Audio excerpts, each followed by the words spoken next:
Welcome, everyone. I'm Emerson Green, and I'm here with John Buck. So, John, why don't you say hello and tell the people a little about yourself? Yeah, sure. My name's John Buck. Hello, everyone. I am someone who does, Twitter apologetics, basically. I don't know. I mostly just joined Twitter to, argue with people about abortion, and then later discovered philosophy of religion and, arguments for God's existence and stuff like that. And now I'm not really, I don't know, now I'm really happy and just, I found a niche group of people that we all disagree with each other, but it's fun to bounce ideas off of each other. So yeah, I don't really have any content of my own that I produce. I made a video a while back about T-Jump's biggest blunders, but besides that, I do nothing. And as of late, I had been thinking about a sort of response to the problem of evil that I sort of dubbed the Participation Theodicy. And I've recently, well, for one, debated Emerson Green on the arguments for God's existence, or the plausibility of God's existence, and I utilized that during the debate. And then after that debate, I also wrote up a sort of short 5-page paper on the Participation Theodicy, and then just recently, this past month, wrote a little bit extended version of that, about 10 pages now, that I guess we're going to be discussing today.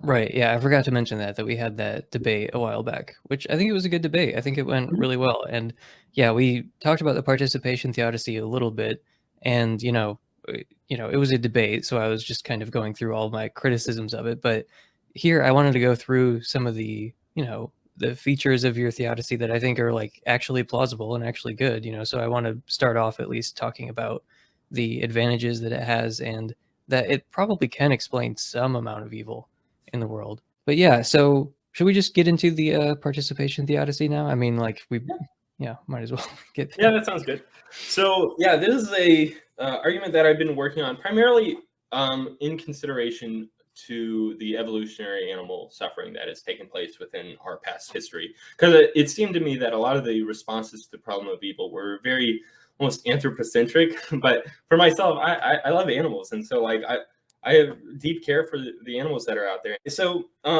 what I'll just basically articulate the theodicies that something that would be very good for God to do would be to create an ideal state of the world in which creatures existed within it and were happy and living together in harmony and all these things like that. And that would be something that would be very good for God to do. That would be something perfectly in line with God's morally perfect character and all of that.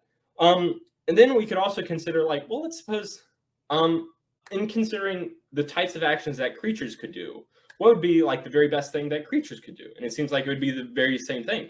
Oh yeah, the very best thing that a creature could do would be to bring about a perfectly ideal world in which everything was in perfect harmony and things were living in happily with each other. And so if this would be a good thing for creatures to do, and it would also be a good thing for God to do, then for both God and creatures to do this thing is just going to sort of amalgamate. And so it's going to feature more goods that are there. And so if it would be good for God to sort of create an ideal world, it seems like it would almost be better then for God to create a world in which it's not the case that he just creates the ideal world spontaneously ex nihilo, but rather includes creatures in the actual bringing about of that world. So it's not just the case that God creates an ideal world, but God and creatures do it. But the thing is, in order for creatures to contribute towards bringing about an ideal world, those creatures would have to first exist in some type of world. But it couldn't be the type of world that is already ideal, because then they wouldn't be actually bringing about that ideal world. It's not the case that I can make a pie when I already have the pie in front of me. I have to start off without that pie there. And so similarly, in order for creatures to causally contribute towards bringing about an ideal world, those creatures would have to first exist within a non-ideal world. And so any non-ideal world is not going to run perfectly smoothly. It's not going to be the case that everything runs perfectly according to plan or in a perfect ideal way that we would hope things to go. And so if it's the case that things don't run perfectly according to plan in an ideal way, then there's going to be some evils that can occur that are just not going to be for any greater purpose. And so that's kind of the idea that and then from that sort of line of reasoning, you could apply it to specific evils if we want to later on. But at least that's sort of the general schema of the theodicy that, in order to allow creatures to contribute towards bringing about an ideal world, those creatures would have to first exist within an initially non-ideal world so that they could contribute towards the idealization of that world. And that's going to be, I guess, a significant that's going to be part of the reasons as to why God might create an initially non-ideal world in which gratuitous suffering or evils can occur. But you do grant, unlike many other theists, that God could have created a much, much more ideal world, or like, started us off in heaven or something like that. Like that was possible. Yeah, exactly. I do sometimes see theists like arguing that no, in order for good to exist, evil must exist before that. And it's like, is that really the case? Because it seems like for any good that we say requires some evil before it, it seems like there's a way in which God, being all powerful, could just sidestep that evil completely and just have that good. Even if it was like some examples that are sometimes put out, like the good of forgiveness, like in soul building theodicies, they want to say that, oh, there's these certain goods like forgiveness. But in order for forgiveness to take place, there has to be some sort of wronging that has taken place. So it must be the case that I wrecked your car, Emerson, and I have to go to you for forgiveness. But it could very well be the case that I thought I wrecked your car. It turns out it was just fine. But yet there's still that good of forgiveness where I'm being repentant and you're forgiving me. And then we both look at the car like, oh, there's no mistake here. It's like there was no actual harm that was brought about. And so similarly, for any other sort of argument, for any other good that we might suggest, maybe there's some that do actually require it. But at least like through a basic... Yeah. No, I was going to say forgiveness is one of those ones where I feel like you can't really avoid. Like it does need evil. Like you do need some actual transgression to occur for like genuine forgiveness to exist. But I would just kind of question the balance of good there, where, like you think of the transgressions that people, that occur, like that, the horrible things that people do to each other. And you think like, oh, the forgiveness is kind of like better. It's like a greater good in some sense than all of the evil things that people do to each other. And it's like, I'm not so sure about that one. Like when you start sort of filling those in with concrete examples, start imagining some horrific things that people do to each other and being like, well, forgiving someone for doing that to you is actually like worth the cost of that happening.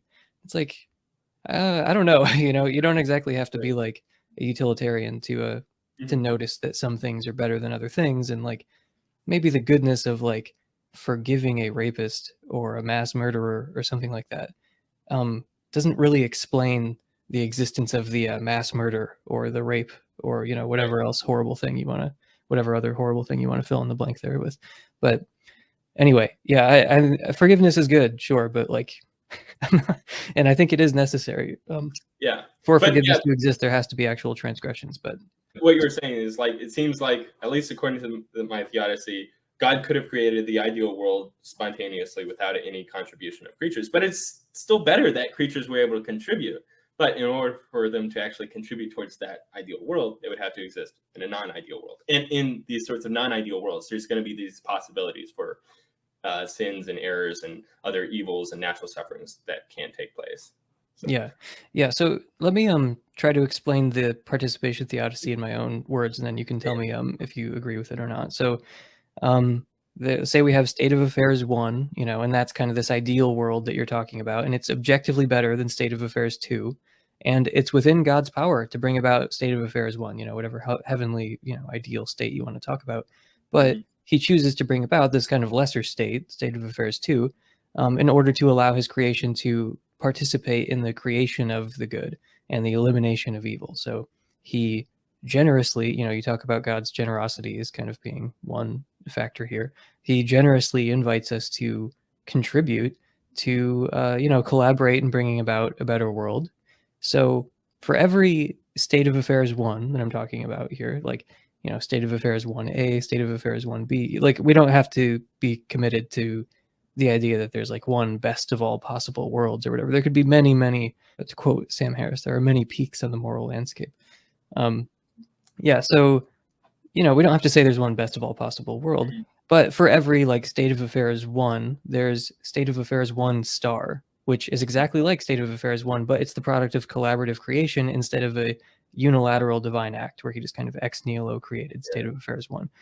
So state of affairs 1 star is better because it features certain goods in it, namely creative participation, which State of Affairs 1 just lacks. So creating State of Affairs 1 star ex nihilo is just impossible, because the causal history of State of Affairs 1 star is the relevant difference that makes it better than State of Affairs 1.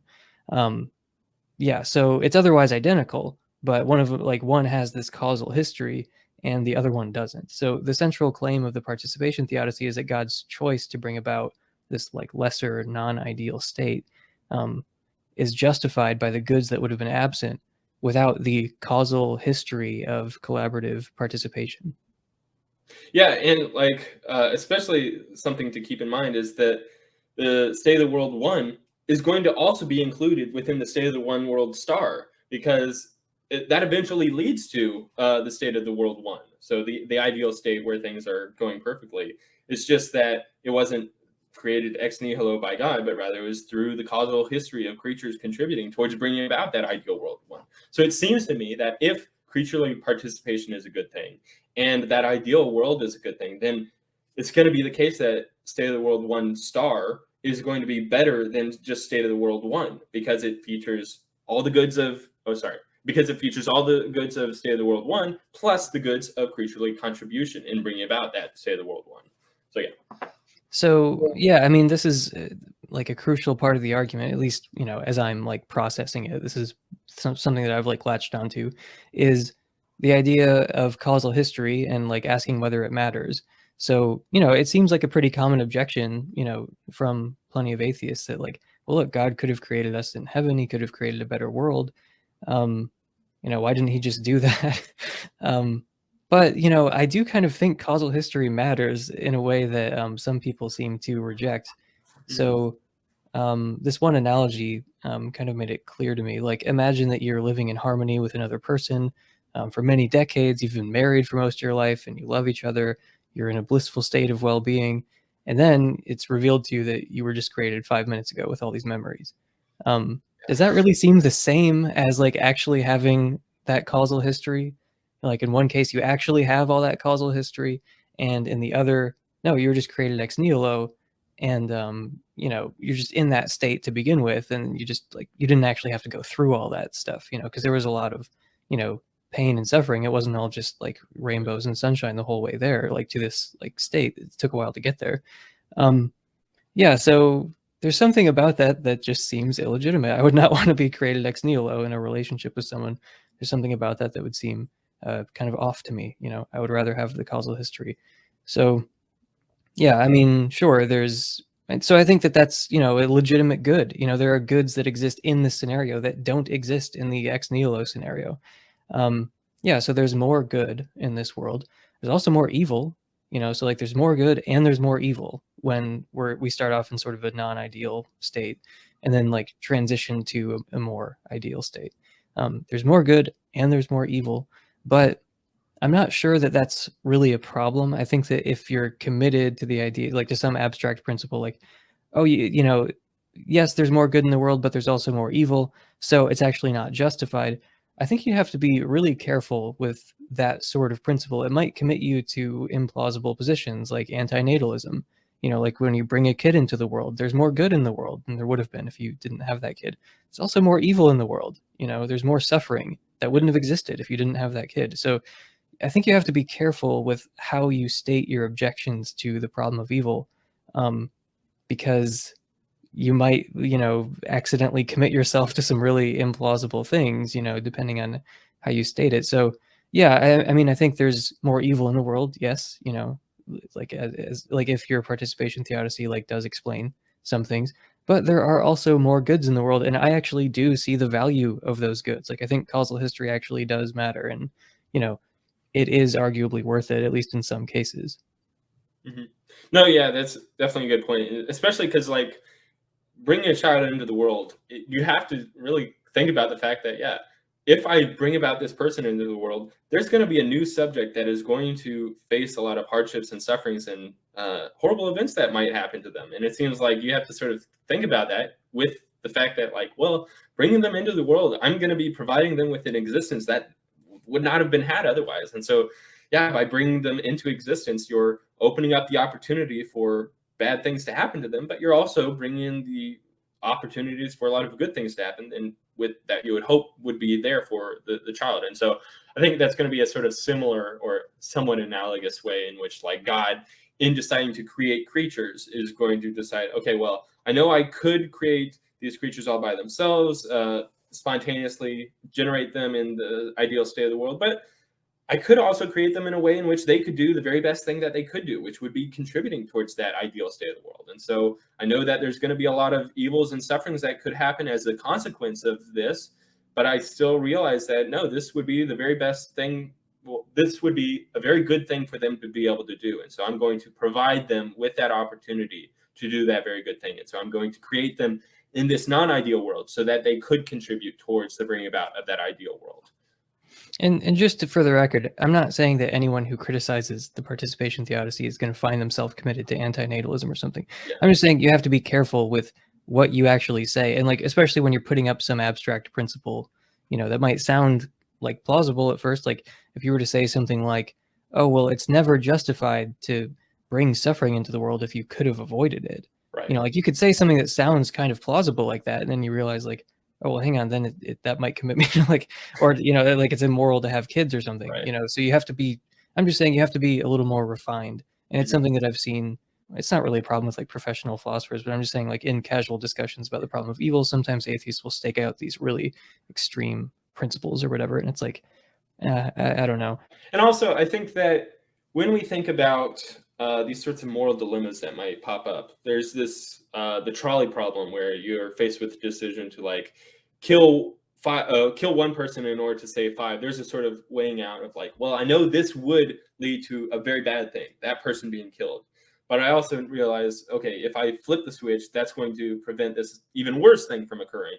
So that's going to be what justifies me. It seems like there is this sort of ethical position known as like the doctrine of double effect, where even if you foresee an evil will occur as a consequence of your action, insofar as you did not intend for that evil to occur, you can be morally justified for basically acting in such a way that you know it will lead to this negative outcome. So like, it's not the case that when somebody's flipping the switch, they wanted that person to be dead. Unless, of course, maybe they happen to be like a malicious guy and like, oh, this works out quite well for me. I get to kill my boss and also save five people. That's nice. But just the idea, yeah, I know this is going to kill that one person. I really wish that wasn't going to happen, but nonetheless, I'm going to do this, and for the greater good, I guess. But the analogy isn't quite exactly the same, because for God, he's acting on the basis of like trying to create a world in which creatures get to causally contribute towards an ideal world. So it's not him like preventing some greater evil. It's rather like, for this great purpose, God has reason to create the world. And so that's what's going to allow him to sort of like flip the switch, let's say, in which certain evils can occur that he would foresee is like, yeah, I know that in this non-ideal world, there's going to be the possibility for lots of evils and sufferings to take place. Right. There's more evil, but there's also more good, you know, namely the good of like creative participation, exactly. As opposed to just kind of, you know, unilaterally ex nihilo creating this like perfect state of bliss for everyone. And then it's like, you know, so I guess like I'm tempted to like start moving into like objections, but I want to spend a little more time like just talking about like applications, I guess. You know, so how might this interact with like the problem of hiddenness? You know, like if we're talking about non-resistant non-believers, you know, reasonable atheists. So your participation theodicy isn't just like restricted to the problem of evil. You know, you think it might have some like wider applications as well. Yeah, exactly. So I think that one thing that I appreciate about like in thinking about the problem or the participation theodicy further is it allows me to sort of like accept a lot of the intuitions that atheists might sort of put forward on offer. And I think like just J.L. Schellenberg really gets at something right, that like for a rational creature to be in a relationship with God would be the greatest good that could be had for that rational creature. And I think that yeah, God would be inclined towards allowing that rational creature to be in union and relation with him. And so God would have reason to create that rational creature to be in relationship with him. But if that would be the very best thing for a rational creature, is to be in a unitive relationship with God, and God could do that, God could create that rational creature imminently, already in that relationship, or he could allow creatures to contribute towards bringing about that relationship. Seems like allowing creatures to contribute towards bringing about that relationship would be a greater good than just God creating that creature already initially right off the bat, already in that perfect relationship with God. And so that's going to give God some reason to create a world in which it's not initially the case that all rational agents are perfectly in relationship with God. And so I think that J.L. Schellenberg's argument, in order to go through, at least in the logical form, is going to require that, no, for every single moment of existence, there must be this opportunity for non-resistant non-believers to always be in perfect relationship with God. But yeah, in order for creatures to contribute towards bringing about the world in which all rational agents are capable of being in perfect relationship with God, they must first exist within a world in which that's not initially the case, a non-ideal world in which some atheists might not have the capacity to enter into a perfect rational relationship with God at this moment in time. But maybe through further speculation or contribution of creatures or like consideration of natural theology, or maybe even in the afterlife through other means as well. That's the fact that they can eventually arrive at this sort of explicit knowledge or belief in God, then that's going to give God reason to, give God, I guess, moral permission to create a world in which that good of universal rational relationship with God is not yet had, but eventually could be had. Yeah. So like if it's good for people to help each other, to help each other like reach a relationship with God or to like better understand God, then there has to be some initially non-ideal state where there are lots of people who are not in a relationship with God or who have this really flawed relationship with God, and then people help each other achieve a more like right relationship with God, or have any relationship with God. But yeah, in order to so if you think that's a good, it's like actually a good thing, the world's actually better because of it, that we have people helping each other achieve a relationship with God, then yeah, it's necessary that you have people who are not in a relationship with God, and then people can participate in bringing everyone, into this thing that's intrinsically good. Yeah, exactly. So the intrinsic good of being in relationship with God is not going to be initially had so that creatures could contribute towards bringing about that intrinsic good. Yeah. That's I'm trying. I'm going to just be yeah. everybody like I'm committed to just being like, no, we're just going to steel man this theodicy. Like every time I'm saying something, I'm like, but like I keep having these like objections pop up, and I'm just like, no, just wait. Okay. So anyway, So yeah. that would be at least how this theodicy could respond to, say, the problem of divine hiddenness. And if you want, we could sort of go into somewhat like the argument from teleological evil. Yeah. No, you mentioned, earlier that you are like moved by animal suffering, and a lot of the typical answers to the moral evil that we typically focus on that involves human beings just doesn't really translate very well to animal suffering. Especially when you go back for like the eons and eons of animal suffering in evolutionary history, especially when you notice that some of this suffering is the result of natural systems that are designed such that they create suffering. Like things just acting in accordance with their natural purposes, animals are suffering. It's not like things are being like there's some perversion of faculties, or like something is being misused, or it's a byproduct of something that has no purpose. Like the purpose of large teeth and sharp claws is to assist in predation, and tearing creatures limb from limb and eating them alive. Like that's the design plan. It's like it's literally malevolent design.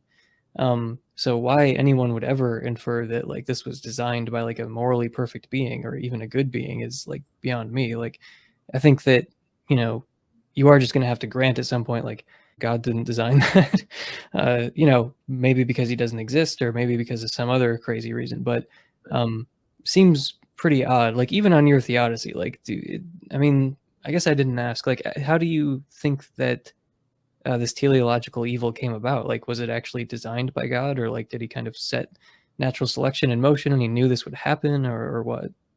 Yeah, so the way that I sort of think about evolution, and I don't even know if this is like this is really theologically laden or just sort of like secularly laden as well, but I see that what drives the adaptations and traits that get passed on is going to be very much dependent upon the actions of the organisms that as they exist and act within their sort of ecological niches and their environments. So when we observe this new adaptation taking place of, let's say, sharp teeth being evolved by fish. Yeah, there's some fish that don't have sharp teeth, of course, but so yeah, it seems like what's going to be contributing towards this is not just going to be like God being like, you know what would be a fun design right now? I'm going to institute predation sort of faculties. No, it's going to be the case that creatures in their actions, their decision to, let's say, mate with that other fish, is going to be what contributes towards their genes being passed on, and then further adaptations taking place from those parental sort of relationships that take place, and then from their adaptations occurring that will span much further on down the evolutionary chain. And so it's not the case. Now, we can always argue like, yeah, but did the animal really like decide to do that? This isn't a free will theodicy. This is also something to take into consideration. We're not existing within the ideal world at this stage. So we could say that in an ideal world, creaturely faculties would all be designed towards, I don't know, mutualistic relationships with other organisms. Or at least not savagely killing and devouring each other. You know, like we wouldn't have physical and psychological attributes that are aimed at like harming other creatures.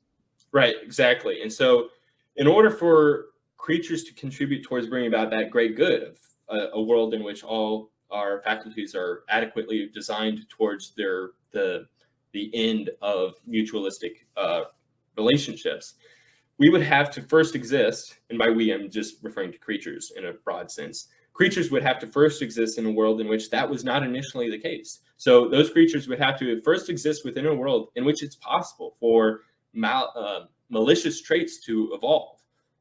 Because that's the sort of thing that can occur within a non-ideal world. And so we can fully grant that an ideal world that God would be interested in bringing about through the contribution of creatures would be one in which malicious traits cannot evolve, because, I don't know, there's some sort of like security measure in place that prevents that from occurring. I don't know, maybe gene editing or something like that. But in a non-ideal world, in order for creatures to contribute towards, that's going to be a type of world in which these sorts of malicious traits can evolve. The very fact of like very sharp teeth or venomous fangs and porcupine quills and lots of other very predative faculties that are out there. Yeah, that's sort of the general idea. So. Yeah, I mean, it's getting harder and harder to avoid bringing up some of the objections because, like, obviously the first thought that occurs to me is like, you can't get rid of predators, like you can't get rid of predation, like it would, you know, wreak havoc on the ecosystem, like it would, I mean, getting rid of those psychological and physical attributes in predators is like not, I just don't really see how it could happen like without really just like killing all of them. It seems like you're just gonna have to kill all the predators like one way or another. And the idea that like, oh yeah, everything else will just remain perfectly fixed in place.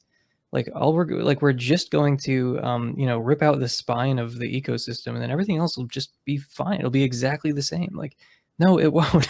Like, I don't even know if it, like, you know, we're like moderately altering like the chemical composition of like the atmosphere, and you see all like the dramatic changes that has had.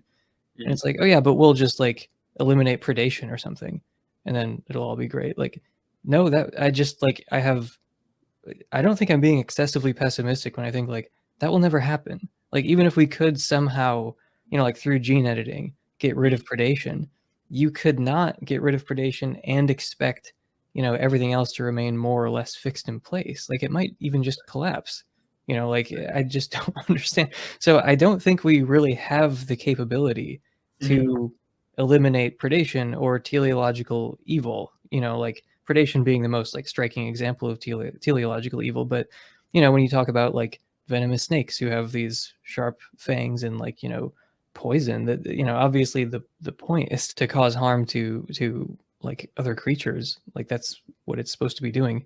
And like I said, I'm not totally sure how you get rid of that without just killing all of them. You have to just make it so they like don't exist anymore. Yeah, and like I said, I'm not sure we can do that. And even if we could, there are like further complications there that ultimately amount to we just can't do this. Like we can't get rid of teleological evil. It's like inextricably built into the world that we inhabit. Mm-hmm. So how could we contribute to like getting rid of it? Right. I think something we should take into mind is not that, like, my theodicy makes no commitments as to how close we actually are towards like achieving the ideal world. It could very well be the case that we are billions of years off from actually idealizing the world.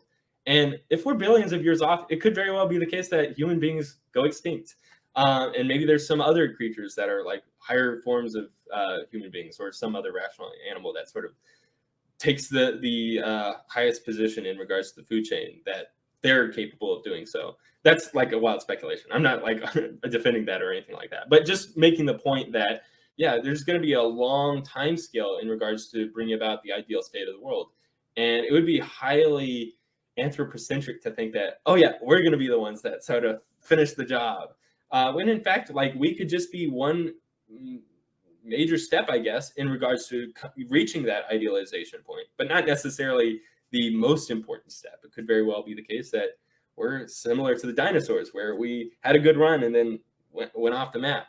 That's one idea. And then the other is, yeah, just in regards to, it's not the case that we ourselves are going to be capable of actually bringing about the ideal world, but there are things that we can do that can help contribute towards the bringing about of it, eventually the ideal world. So it might not be the case that human beings are in any position in which to sort of like rid the world of animal predation, but it could very well be the case that human beings are more capable of, I don't know, providing food for other human beings throughout the world. And like, that's something that could theoretically occur given human beings' capacities. And if that they could do that, then that would be a good thing for them to do. And so God would have reason for allowing us human beings to provide that sort of good to other creatures. Yeah, I think those were two of the main points. I feel like there was one more, but maybe not. Well, you do have this like general, strategy of just saying like, well, you can point to any non-ideal thing, Yeah. and you can always just say like, well, yes, it would be good if that didn't exist. And again, like going back to like State of Affairs 1 and State of Affairs 1 star, it's like, yes, so right now we're in State of Affairs 2 or like some variation of it. And like, yes, you've correctly identified that like this other state of affairs would be better. But if we causally contribute to the like bringing about of that better state of affairs, then it kind of justifies the creation of this initially non-ideal state. So do you have any like skepticism about whether or not it's worth it? Like when you're looking at like predation and so on, or just like even we can move away from teleological evil if you want, but just um are there cases of evil where you're like, it's just not worth it? Like, even though, yeah, we could maybe causally contribute to the elimination of this evil or the Mhm. bringing about of this good, or maybe some future creature might. Um, well, would it really be worth it? Is it really worth the high cost of this evil existing? Wouldn't it have been better if it just didn't exist at all, and then the good of participation doesn't actually justify the existence of this particular evil? Yeah, that's a good question. Especially since, I don't know, the way that I want to think about the theodicy is not so much a sort of weighing out the goods and the evils and then saying, oh, well, we have more goods, so therefore we're going to be doing that. It's more so thinking about like, okay, what are God's reasons for allowing this to occur? And are those reasons going to be sufficient in allowing them to occur?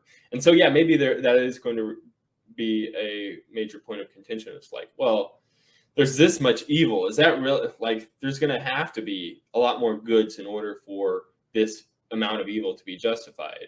But I don't know. There's a sense in which like that sort of like weighing out of, It doesn't have to be put in like utilitarian terms right. like that. Like you can put it in other terms. Like Yeah, I yeah. don't think utilitarians are the only people who are allowed to say that some things are better than other things. Right, right. No, that's a good point. And like, this is actually probably a good area in which I should like explore further, because I haven't really done any reading in the literature in regards to horrendous evils that take place. And so maybe it is the case that horrendous evils have this sort of nature behind them to where it's like always impermissible to even allow the possibility for them to occur, irregardless of what sort of goods could be brought about due to the fact of allowing those evils to occur. So yeah, maybe that's an area in which my theodicy would have, I don't know, some shortcomings, perhaps. I don't know. So Well, yeah, you did mention earlier that you think more like along more like deontic lines. yeah, And, I wasn't actually thinking of like intrinsically impermissible evils, but now that you bring it up, that is like a good point of like, there must be some just intrinsically impermissible evils. And even though, we could participate in the elimination of that evil, like it still wouldn't actually justify God's decision to like allow that to yeah. exist because it's just intrinsically impermissible to let that happen. Yeah, I remember in our debate, somebody was asking, like, are there any evils that would, like, go against your theory or anything like that? And I brought up the example of, like, well, if when we looked in our past history of the world and we were noticing a sort of, like, downward trend where things were getting increasingly worse over time, that would strike me as, like, evidence against the theory. Because it seems like in order for this theory to really work, we have to say, no, there is some sort of, like, incremental, almost like a teleological aim towards this ideal state of the world that we're moving closer towards. Maybe it's not the case that we're going to reach it anytime soon, but at least we can acknowledge, yeah, if we look back 400 million years ago, things were a lot worse than they are now. So maybe there is a sense in which we have this sort of upward trajectory. But I think also kind of what we were bringing up earlier is like, to the Thomist who says that, yeah, God could create an infinitude of like animals suffering for all of eternity with no hope for escape. That seems like the type of evil that would just be automatically impermissible for God to allow. And so, yeah, if it were the case that there were a lot of instances of things like that taking place within the world, then that would not be the types of evils that this theodicy could account for.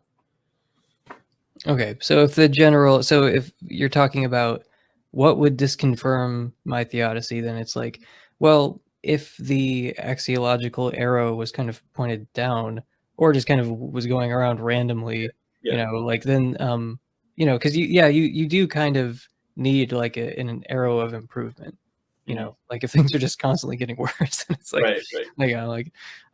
our participation is, it's actually, yeah, it's not very good because we just keep making things worse. Like our causal contribution is just constantly fucking things up in new and impressive ways, and like that's pretty much our main contribution.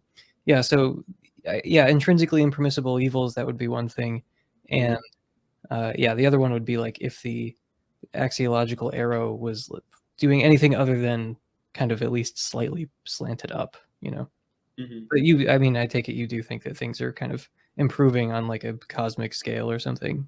Yeah, we would have to take this sort of like cosmic timeline to sort of recognize, yeah, I mean, there was this point in which there were no living organisms that had the power to reproduce. And then there was this point in time in which, yeah, there were living organisms that had the power to reproduce. And so the very organism itself has this power to like generate another organism similar to itself. And that's like a sort of multiplying of a good things there through the actions of a creature. So that's actual participation. Now, of course, it's a very minuscule amount of participation because like, well, how much greater is it the fact that we have two amoebas rather than just one amoeba? Not much, if any.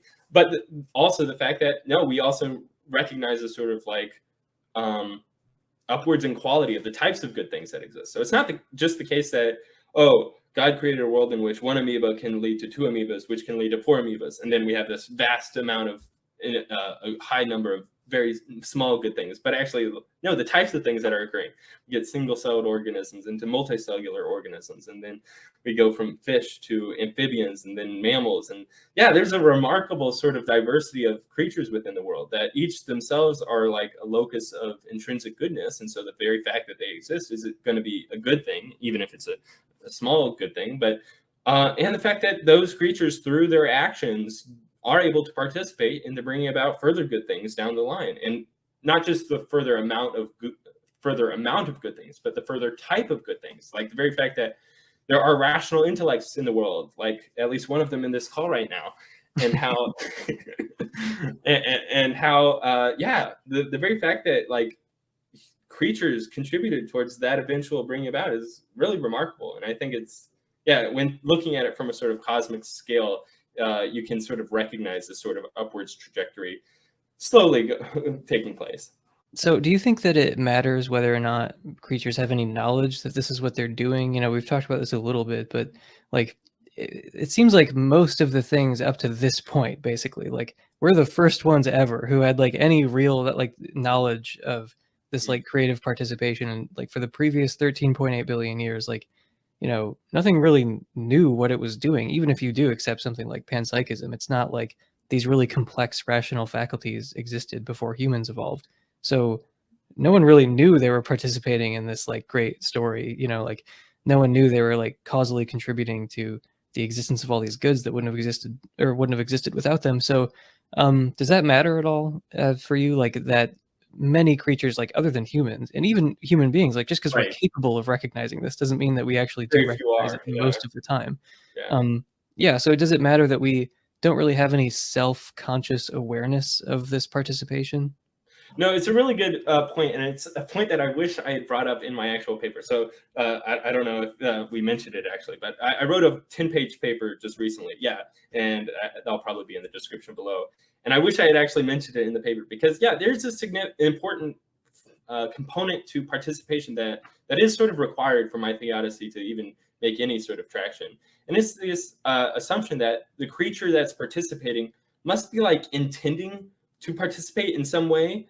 So like in another paper that I think I eventually edited out, there's this idea like, well, what if God like created an angel that was just like Inspector Clouseau, always fumbling around and like doing things accidentally, and he happened to create this ideal world through, I don't know, some spur of the moment and accidentally tripping on something, and then boom, I just created the ideal world. Would that be the type of creaturely participation that would actually be like intrinsically good and in order for like God to allow to occur? It doesn't seem like that's the sort of thing that like makes much sense. So yeah, I do think there must be some sort of intentionality in regards to the creatures towards bringing about the actual effect. Now, I don't think it needs to be a purely rational intentionality, because like there's this example that we can bring up of like say a bomb sniffing dog, like that's used by the police in order to sort of like scope out an area and to determine whether or not there's like a hazardous bomb on the premises. And I have no idea. I don't think that the bomb is aware of like just what it is that it's really doing, that it's like actually seeking out this thing that would be hazardous for society and is actually preventing that sort of terrorism from taking place. I think the dog is probably just like doing what it was trained to do and thinking like, oh, I'm a good boy or something like that. And it's like, but it's still like nice. I don't know. It still seems to me that it's like a good thing that we're able to like include dogs as part of like our human society to allow them to actually like contribute towards our securing of our society so that these horrible things don't take place. And yeah, it's not the case that dogs are aware of just what they're contributing towards the world and the safety of the human race. But I think that just the fact that the dog is doing something and is motivated to do that thing for its own ends is still going to be like good, that yeah, they were able to contribute towards this good end, even if it wasn't the end that they perfectly had in mind. Now, Right. yeah. So they're, even in the dog's mind, they're doing a good thing. They just don't really understand the extent to which what they're doing is good. Right. So, you know, that's why Inspector Clouseau is relevant, because if there was some kind of like Rube Goldberg contraption where it's like, oh, in ways that you can't see, like all these completely morally neutral events are somehow collectively producing this really great outcome, it's like, I mean, like, who cares? But if every little individual part like thinks they're doing a good thing, at least on some level, Mm-hmm. um, you know, that actually does seem relevant. And then, yeah, at some point, it might be revealed to them that like, and that good thing that you were doing was actually even better than, you know, you had Mm-hmm. actually thought. So even if you're not consciously aware of participating in some kind of broader arc towards, you know, like this really great outcome, Yeah. I think as long as you think you're doing something good, Mm-hmm. then that seems like, you know, not a totally implausible response. Whereas, like, yeah, if people are just kind of like bumbling through things and like accidentally creating really great outcomes, it's like that's a totally meaningless form of participation. Yeah, yeah, that's actually really good, because it's not just the fact that yeah, accidentally contributing towards the ideal world wouldn't really be something worth it for God to bring about, but also like if it were the case that somebody was like acting maliciously and that somehow like contributed towards the ideal world, I'm not even so sure if that would be the sort of thing that God would be inclined towards like bringing about. Now, maybe if it were the case that somebody already was going to have this malicious intention, and then God was able to like still use that for some good purpose, like I think in the story of Joseph and his 11 brothers, there's that idea that, yeah, what you intended for good, God actually intended for, or sorry, what you intended for evil, God intended for good. And like maybe that's the case that, yeah, that's a sort of like I don't know, sort of like cleverness behind God. But yeah, it seems to me that like the types of participation that God would be inclined towards allowing to occur would be the types in which, yeah, creatures are trying to do something good, or from their perspective is good. And then from that action, they actually are contributing towards bringing about something that is really good, but even greater than they even could have imagined it to be. So, to return to, two of the primary objections that I have to the theodicy is just that there seem to be some instances of evil that we just can't do anything about. There's no chance that we could ever participate in the elimination of those evils, or hypothetical good things I could imagine. It's like, well, there's no way we could bring that about.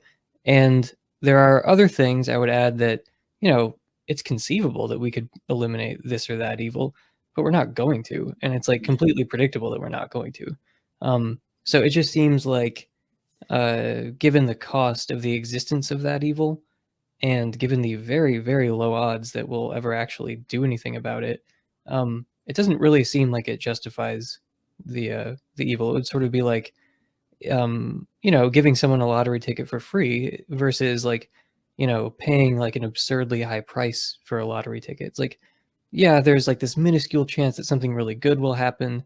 So, why not? Like, I could see why that would be a good thing, obviously. But then if playing that lottery comes at a really high cost, then it's not worth it.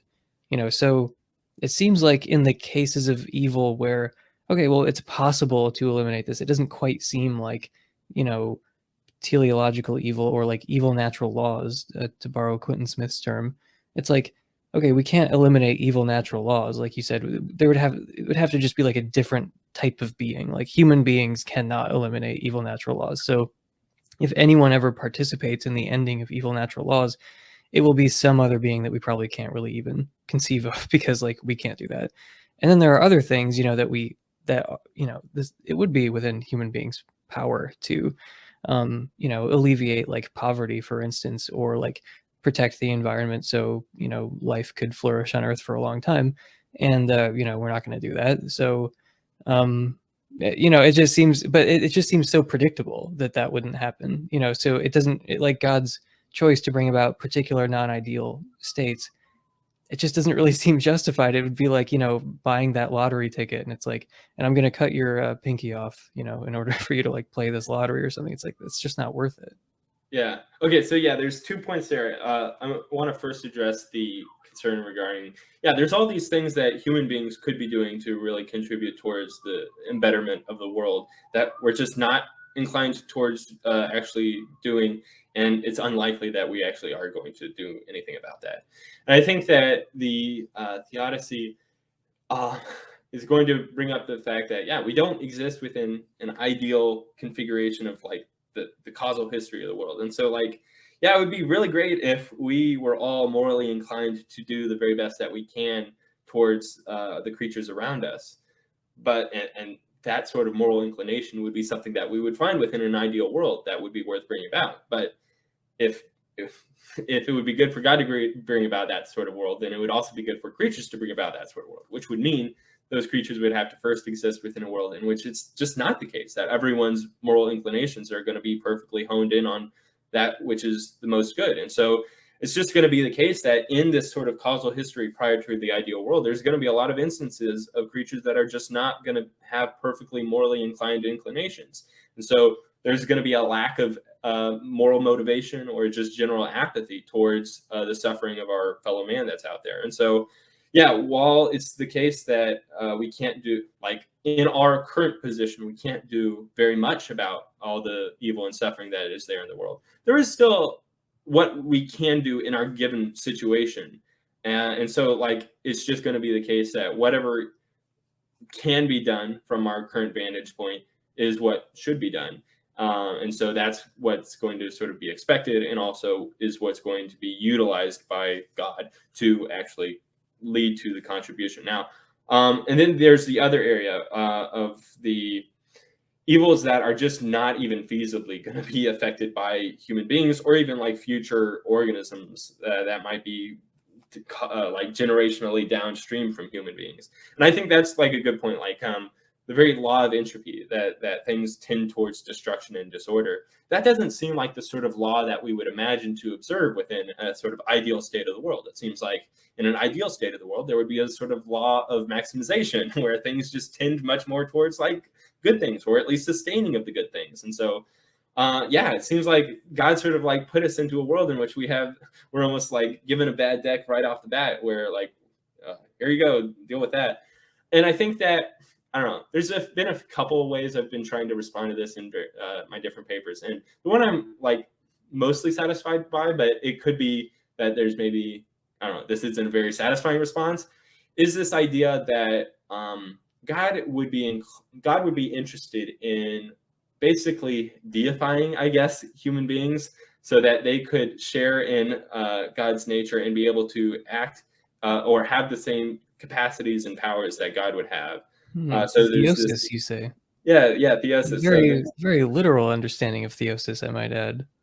Well, yeah. So within the Eastern Orthodox faith and Catholicism, although it's not heavily emphasized, and also yes, within Mormonism, there's this idea of theosis where, in union with Christ, that we get to partake of the divine nature of Christ, because like Christ was the God man, so he had both a human nature and a divine nature, and so for those human beings that are brought into Christ's sort of body, I guess, are upon death going to basically be absorbed or partake within that sort of divine nature. And so from that, it seems like there's going to be the divine powers that could be granted alongside that. So at least within Catholic tradition, what is sort of like almost like a prerequisite or criteria in order to recognize somebody as a saint is the fact that there's some sort of miracle attributed to that individual. Like somebody had prayed for healing, and then lo and behold, they were healed. And so, well, it was because I prayed to Mary, Mother Teresa, or somebody like that. That is what led to the Catholic Church recognizing, okay, this was a bona fide miracle that took place, and so we're going to recognize that, yeah, it must be the case that Mother Teresa was beatified. I'm realizing now that's like a horrible example to bring in for you, given your sort of background with Mother Teresa. I was resisting the urge to. Let's say Saint Francis. I was mentally replacing Mother Teresa with a good person, but yeah, I understand the point. Yeah. I like Saint Francis quite a bit, actually. He was a fellow lover of animals in the good way. And so, yeah, there's this idea that like when those that die in a friendship with God are dead, they will be even more alive, and they will partake in the divine life of God. And so from that, they're also going to have certain powers that God has.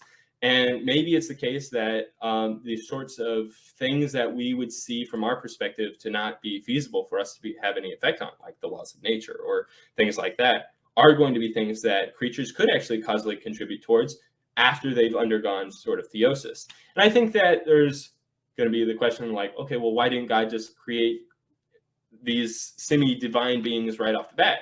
And it seems to me, at least if God were to do that when these beings were not in a perfectly immoral state, then that's just going to emphasize the problem of evil so much more, at least in regards to like the problem of free will, theodicies, and stuff like that, where like, oh, this being has the power to annihilate the universe through a snap of his fingers or something like that. That's not the type of being that we should create if they are not perfectly morally inclined. And so maybe if we can sort of like build up this sort of perfect moral inclination through their causal contributions, and then after that, once they've sort of died in a friendship with God, their moral inclinations can be perfectly beatified, and so they have now the power to causally contribute with God towards the affecting of these things that go way beyond the powers of mere mortals. Now, I know that's going to be like an additional sort of like supposition to add to the theodicy, and so that's why I'm like, it's not exactly. So I don't know. It just seems like that's going to be maybe like an additional way in which the defender of the participation theodicy could like respond to that particular objection. Okay. Yeah, that's interesting. Of course, I have to bring up that, that kind of pretty literal understanding of theosis. It exists within one particular part of the Christian tradition. But anyway, so there's another objection I wanted to bring up, which is just that our participation is like kind of dubious, like our contribution, Right. is kind of like shallow. So if I give the example of like building a house, and then I help, or I let my young child like kind of like I kind of halfway hammer in a nail, and then I let him kind of do the last couple of swings, and like like I would excitedly praise him for all of his help in like building the house, but like are we seriously going to give him credit for like participating in building the house? And it's like God already did so much of this fundamental work that we just had nothing to do with, and we just kind of like hammer in the nail the last half of the way for like one little thing, and we're like, wow, I guess that justifies all this evil, because we quote unquote participated, when really it's like God is doing like all the heavy lifting. Right. No, that's actually a good point. That like if the participation that was taking place by creatures was really insignificant, right? Like there's only like minor things that were sort of changed, and then God sort of like predominantly sort of course directed the entirety of the history of the world towards this particular ideal end that he has in mind, then it would be hard to really say that all the evil was justified, because like most of the work is being done by God on that side. And so I guess just sort of thinking about that analogy, I'd want to say it's not perfectly in line with like the intuitions behind the participation theodicy, because in that analogy, you have God doing most of the work, and then at the very end, some creatures would like adding some small contribution and then being praised. Oh, good for you! Look what you helped build this house. But at least in the way that I think about both the theodicy and also our actual world, is creatures sort of from the beginning have been contributing towards the way things will go in the future. So if we were to sort of like almost change the analogy you were bringing up earlier of like, well, let's say that the father is like deciding to build a house, and then he was like, okay, what do you want for your room? And he was like actually talking to his 2-year-old daughter, and they like they don't have very good ideas about like how to design a house or anything like that, but they can still say like, oh, I want it to have princesses and unicorns and a big slide or something like that. That's a sense in which they actually are contributing, even if it is on a sort of minuscule scale, because they're not actually contributing towards the actual material process of like building that house or anything like that. But it is still something that like, yeah, if the creatures are actually contributing in the very blueprint process, then that's going to be a significant amount of creaturely contribution, even from creatures who are very minuscule in regards to the broad scope of things. Their small decisions and actions will have significant effects that will change the direction of the future history through their minor actions. And yeah, there is going to be this sense in which their minor contributions will have significant effects down the line. Yeah, and I mean, part of the theodicy is like, you're actually trying to explain evil, and it's like evil's not just there for us to eliminate it. It's also like the byproduct of us having like sort of genuine autonomy. Right. Because we're not just like kind of being placed in front of like on your view, I mean, we're not being like placed in front of a halfway hammered in nail. Like we actually do have some autonomy, and that's part of why suffering exists in the first place, is because the training wheels really are off. Like we really do have some control over how the world is, and that's part of why it sucks. It's not just there like for us to eliminate it, it's also there because we do have some genuine autonomy in like how we participate, and it's not always ideal. But yeah, there still is all this foundational stuff though that we just have nothing to do with, that like I don't want to say it like makes our participation meaningless. That would be going like too far, but it does. You just have to question like, I guess there's another way of coming at this that's like different enough that counter apologist brought up. He wanted me to mention this one objection to you about how, well, God created us, so like our participation is really in a sense just him, like kind of, it's like his participation, because he created our natures and like he created us, and then yeah, we're participating, but he's the one who created us. It kind of pushes the problem just one step back, where our contribution is kind of shallow in this sense, where God is doing a lot of really foundational stuff that we have no control over, no knowledge of, like no understanding of, including like the creation of us. So it's like our participation, it just sort of, it still is on God, it's just slightly Right. more indirect and removed.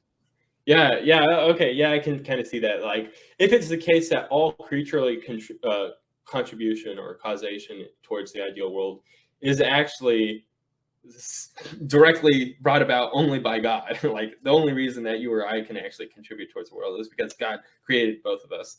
And like created us with our characters and dispositions and inclinations and things like that. Then we can say that, oh, all the things that we do are not actually attributable to us. Rather, they're only going to be attributable to God. And so if there's some bad things that can occur within the world, then that's the fact that that bad thing can occur is going to be attributable to God. And so it's going to sort of rule out God's perfect divine goodness.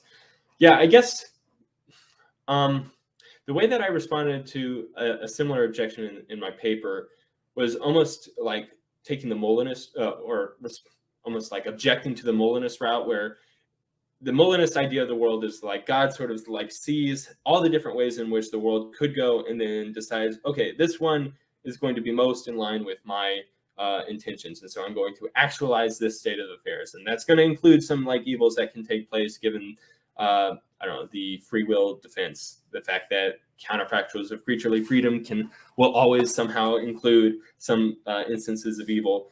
But it seems like on that sort of picture of the world, where God sort of like decides which way the world goes and sort of like creates the initial conditions that sort of set everything else in motion off of that, using his foreknowledge as to how creatures will act. It seems like that sort of like decision as to what way the world could go is the sort of thing that God could have allowed creatures to contribute towards.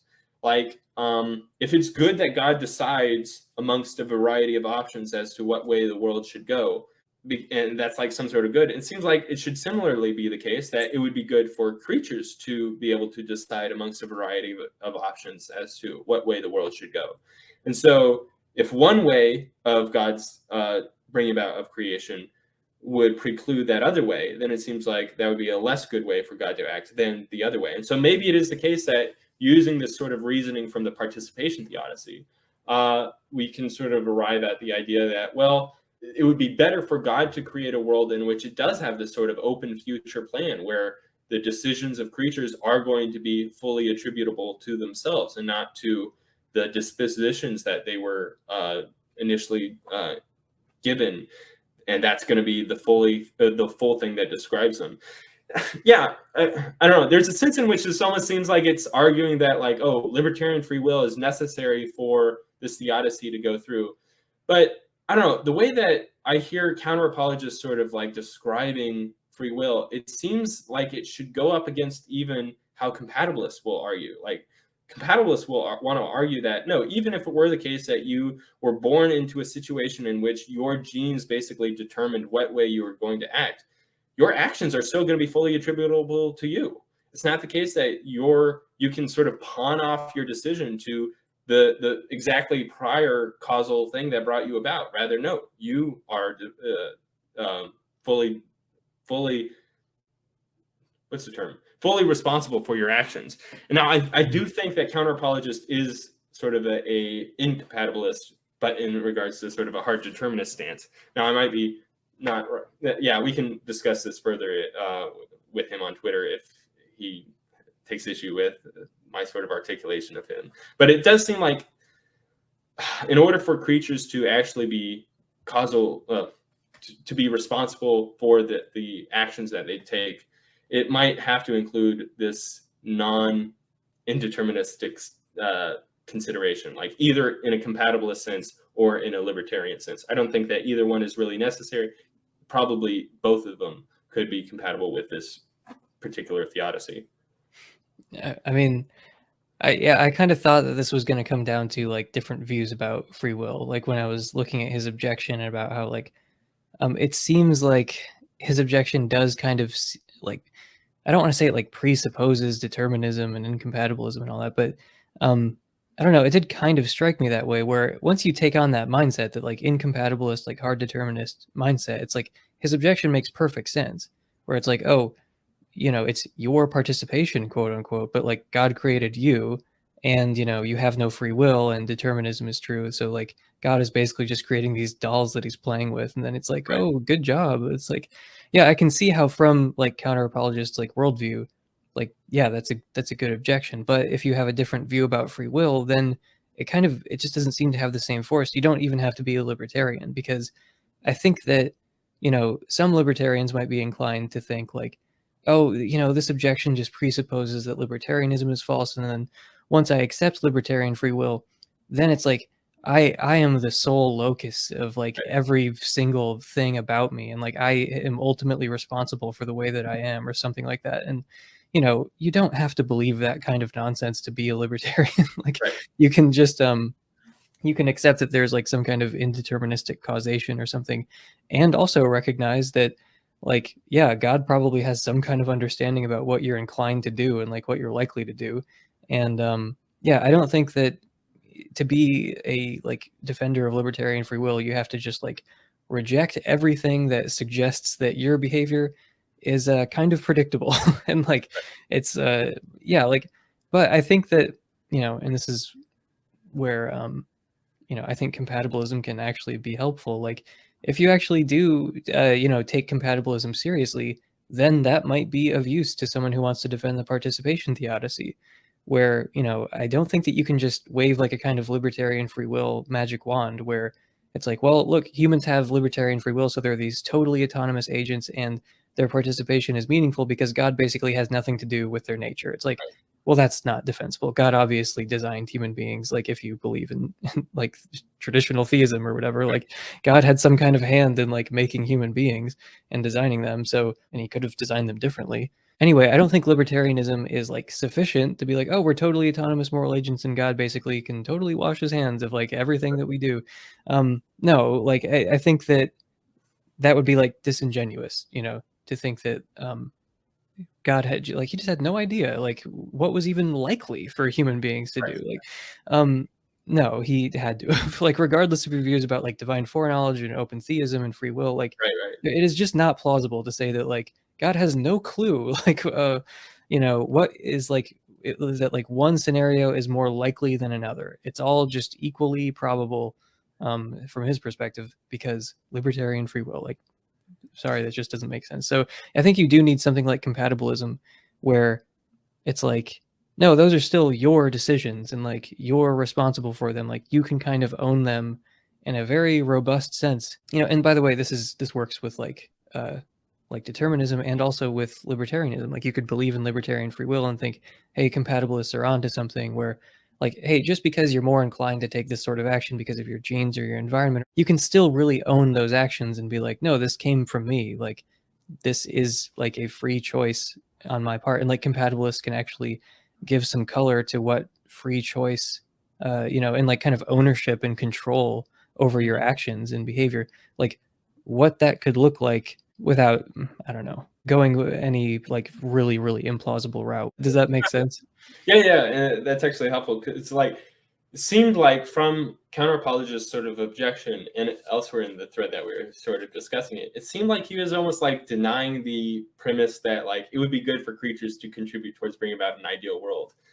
And it seems like, yeah, if you were to sort of accept this view that like under theism, God is the ultimate cause of all things that could occur on the after that, it seems like yeah, maybe that's going to sort of rule out the goodness of like creaturely contribution.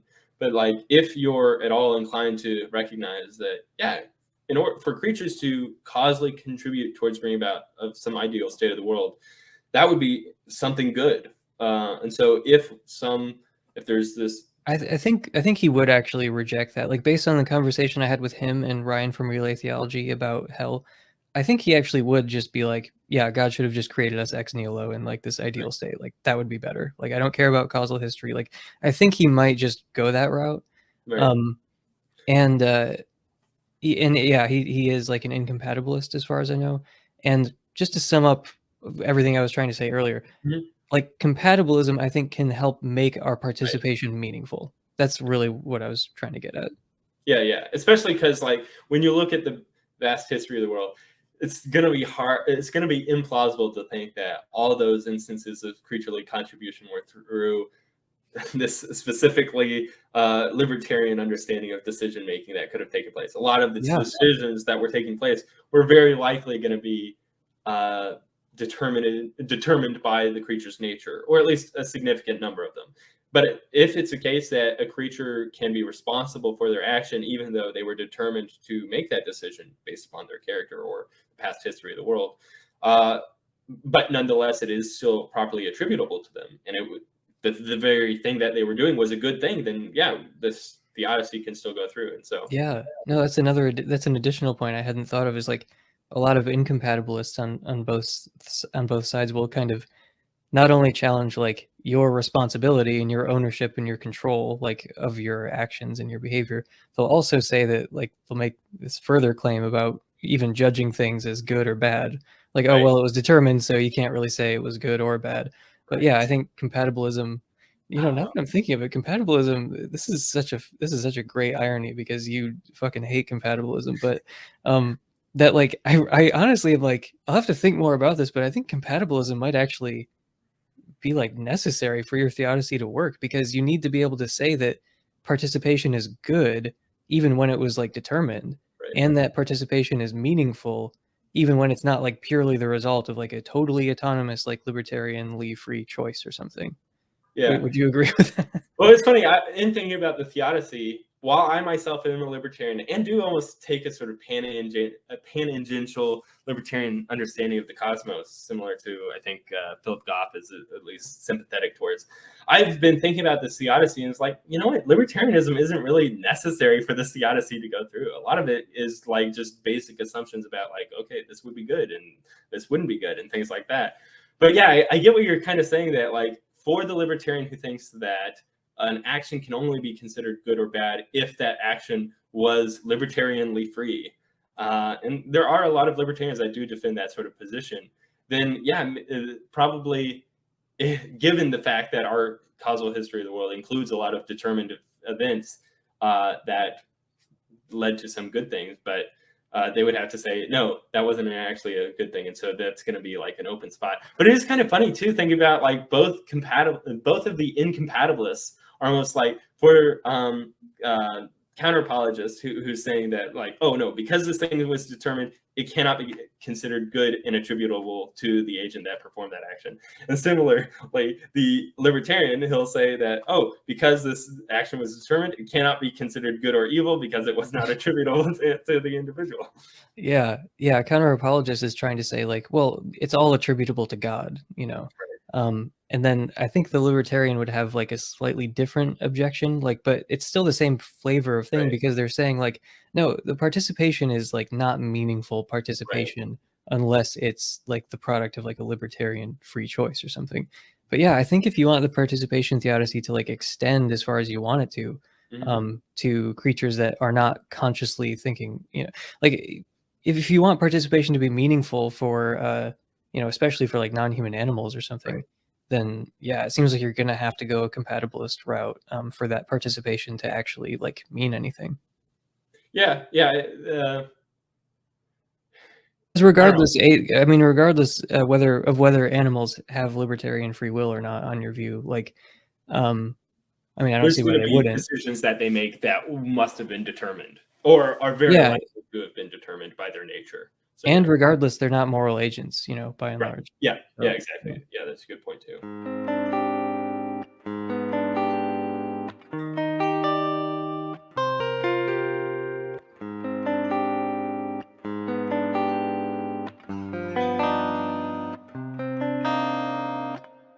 Do you want to move on to Draper's argument? Sure. Yeah. Okay, this is kind of the last major objection I wanted to bring up, because this is a theodicy, like it's supposed to answer arguments from evil. So Draper's argument from the Biological Rules of Pain and Pleasure, he published this famous paper in 1989. It's just one of those arguments where it seems like I don't even know what a good response like even would look like. It just kind of seems like an unambiguous win, I think, for like naturalism. So we can kind of go through the argument, and then we can see how the participation theodicy might interact with it. But the argument is basically that natural selection is an amoral force, so like there are these biological roles that pain and pleasure fulfill. So it's clear that pain and pleasure are correlated with adaptation and byproducts of adaptation. But to concede that point is to concede that the distribution of pain and pleasure in the biological world is, not really organized according to moral principles, because natural selection obviously plays like a determinative role, and natural selection is an amoral force. So that means the distribution of pain and pleasure is kind of amoral. So yeah, it's morally random, but a good God wouldn't create a morally random world. If he's good, he wouldn't create or allow suffering without some justifying reason. So, I mean, to me, that seems strong enough. It's like, oh yeah, the distribution of pain and pleasure in the world is more in line with the expectations of like a hypothesis of indifference, as opposed to, perfect being theism or something like that. So at this point, though, theists will argue sometimes that there are actually morally justifying reasons, like for the distribution of pain and pleasure that we see. And maybe we can't always discern them, but the strength of this argument is in part that you can just grant that. You can be like, okay, fine, there are moral reasons. For all the pain and pleasure that we see in the biological world, there are morally justifying reasons behind, all that suffering that we see in predation or something, or with like fawns burning in the forest, even though it serves no moral purpose. So at least apparently. So we can suppose that those reasons exist, but then we would have to believe that God's moral reasons regarding the distribution of pain and pleasure just happen to line up with the predictions of evolutionary biology. Like, oh, coincidentally, God's moral reasoning just happens to line up with, with adaptations and byproducts of adaptations. So yeah, that's logically possible, but it's like a massive coincidence. And to quote Jeff Lauder, it's a big coincidence that naturalists don't need. So I think that, this is a really great argument because it identifies this set of observations and it says like, hey, these observations are more likely on naturalism, like on a hypothesis of indifference, than on theism. And to me, that just seems like unambiguously correct. And it's not really defeated by being like, oh, well, maybe there are moral reasons behind the distribution of pain and pleasure we see. Like, yeah, that's already accounted for in the argument.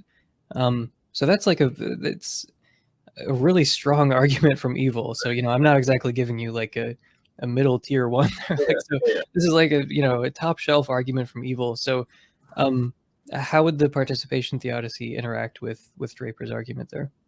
Yeah, no, it's a great argument. And I think that at least the way that I might use the participation theodicy to come into discussion with it is to sort of like think about that point that's being made, that if God were to create a world, the pains and pleasures would be, let's say, morally correlated, to where an action that is good would be correlated with some sort of positive experience, and an action that was bad would be morally correlated with some like negative experience.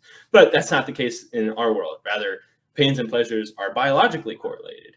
And so that fact sort of goes against our idea about like, well, this probably isn't the type of world that God would create. And now I think then the step is going to be, okay, we'll recognize that in an ideal world that God might create ex nihilo, or whatever, that's going to be a world in which, yeah, pains and pleasures are going to be morally correlated. But in a non-ideal world, that's not going to be the case. So that's going to be an instance where in a non-ideal world, pains and pleasures are not going to be perfectly correlated with the moral behaviors that gave rise to them. And so that's at least going to open up at least the opportunity for there to be these non-moral correlations between pains and pleasures. And then the other point too is that if God is inclined towards allowing creatures to participate in the bringing about of an ideal world, it would seem then that God would have to sort of like provide these creatures with these sorts of natures that allow them to contribute towards the bringing about of an ideal world. And it's through their experiences that they can contribute towards that ideal world. So like what I was sort of saying maybe earlier is that when a creature reproduces, there's some sort of like moral impetus, or not moral impetus, but a sort of like phenomenal impetus to that creature to reproduce. And in reproducing, it's actually bringing about some other good besides itself. And so there's a sense in which that creature is contributing towards the idealization of the world by bringing about some greater good. And so it seems like the very fact that, yeah, they have a sort of biological drive towards reproduction. That's going to be something that isn't necessarily going to be surprising under theism, but rather if God is inclined towards bringing about or allowing creatures to participate in the bringing about of an ideal world, it would seem like that would be the sort of thing that would almost be like required. Like if it were the case that God created a world in which like there's no correlation between the phenomenal experiences of creatures and then they're bringing about of an ideal world, then that doesn't make any sense as to like what that type of participation actually from the creature side. But rather, God would have to create those creatures that are inclined towards acting in ways that will contribute towards the eventual bringing about of this ideal world. And then last point, I'm not so sure that it's just a straightforward inference that we can make that given naturalism and evolution, that thereby we're going to have a perfect correlation between pains and pleasures. Because it seems to me that epiphenomenalism is like a theory of mind that is perfectly consistent with both naturalism and evolution. Like, what is it? T.H. Huxley, great friend of Darwin, was actually like an epiphenomenalist. And there was a period within that period of time where epiphenomenalism was kind of like the go-to philosophy of mind position. But epiphenomenalism is the position that pains and pleasures, all mental activities, are going to be non-causal in regards to physical behaviors. But when we talk about natural selection, that's going to be purely descriptive of physical behaviors. The reason that you have these traits is due to the physical behaviors that your ancestors were either able to genetically lead to your progeneration through reproduction, or they died off. And so that's going to be how we have the traits that we do through evolution, is through the physical behaviors of our ancestors. So I don't know. I'm at least not seeing that straightforward inference from naturalism and evolution that we're going to have a perfect correlation between biological rules of pains and pleasures. It seems very much to me that, like, theoretically, you can have pains that were perfectly correlated with adaptive behaviors, but just so long as those pains had led to no actual physical contribution or had no causal impact on your actual physical behaviors, then yeah, it could very well be the case that every time creatures reproduced, they were in physical agony the whole time, but they couldn't do anything about it because that was just a sort of epiphenomenal smoke that was sort of effervescently sort of expressed by those behaviors. But it's not some sort of pain that could like allow them to change their behaviors in any way. And so I don't know, it seems like maybe in order for that argument to go through, we're going to have to also assume that epiphenomenalism is false, but it's not going to be a straightforward argument, at least as much as like maybe people like Paul Draper will be putting forward.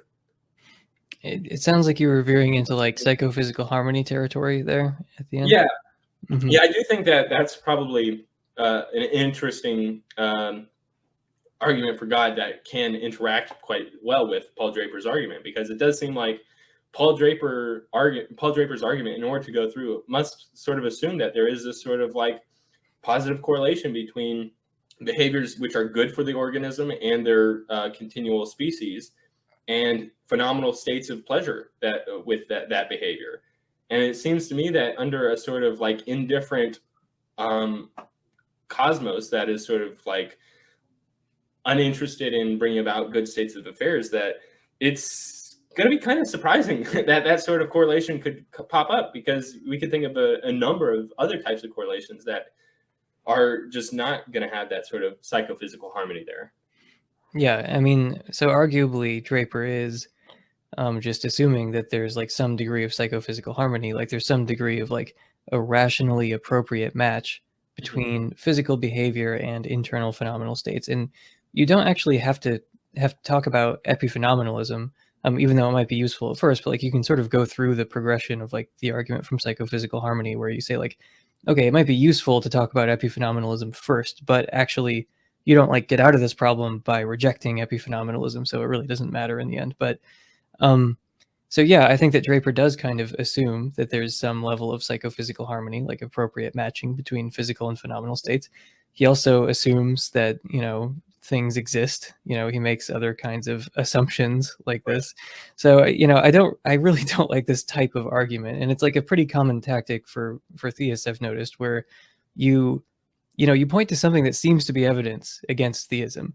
And they say, well, in order for this thing to even exist, there has to be this other more foundational thing, which is actually evidence for theism. So this like higher level thing actually is not evidence against theism. So a friend of ours, our mutual friend Jonathan Staker, has a blog post about this that I remember from a while back, where he said something like, "Oh, Joe Biden's blue tie is evidence for theism."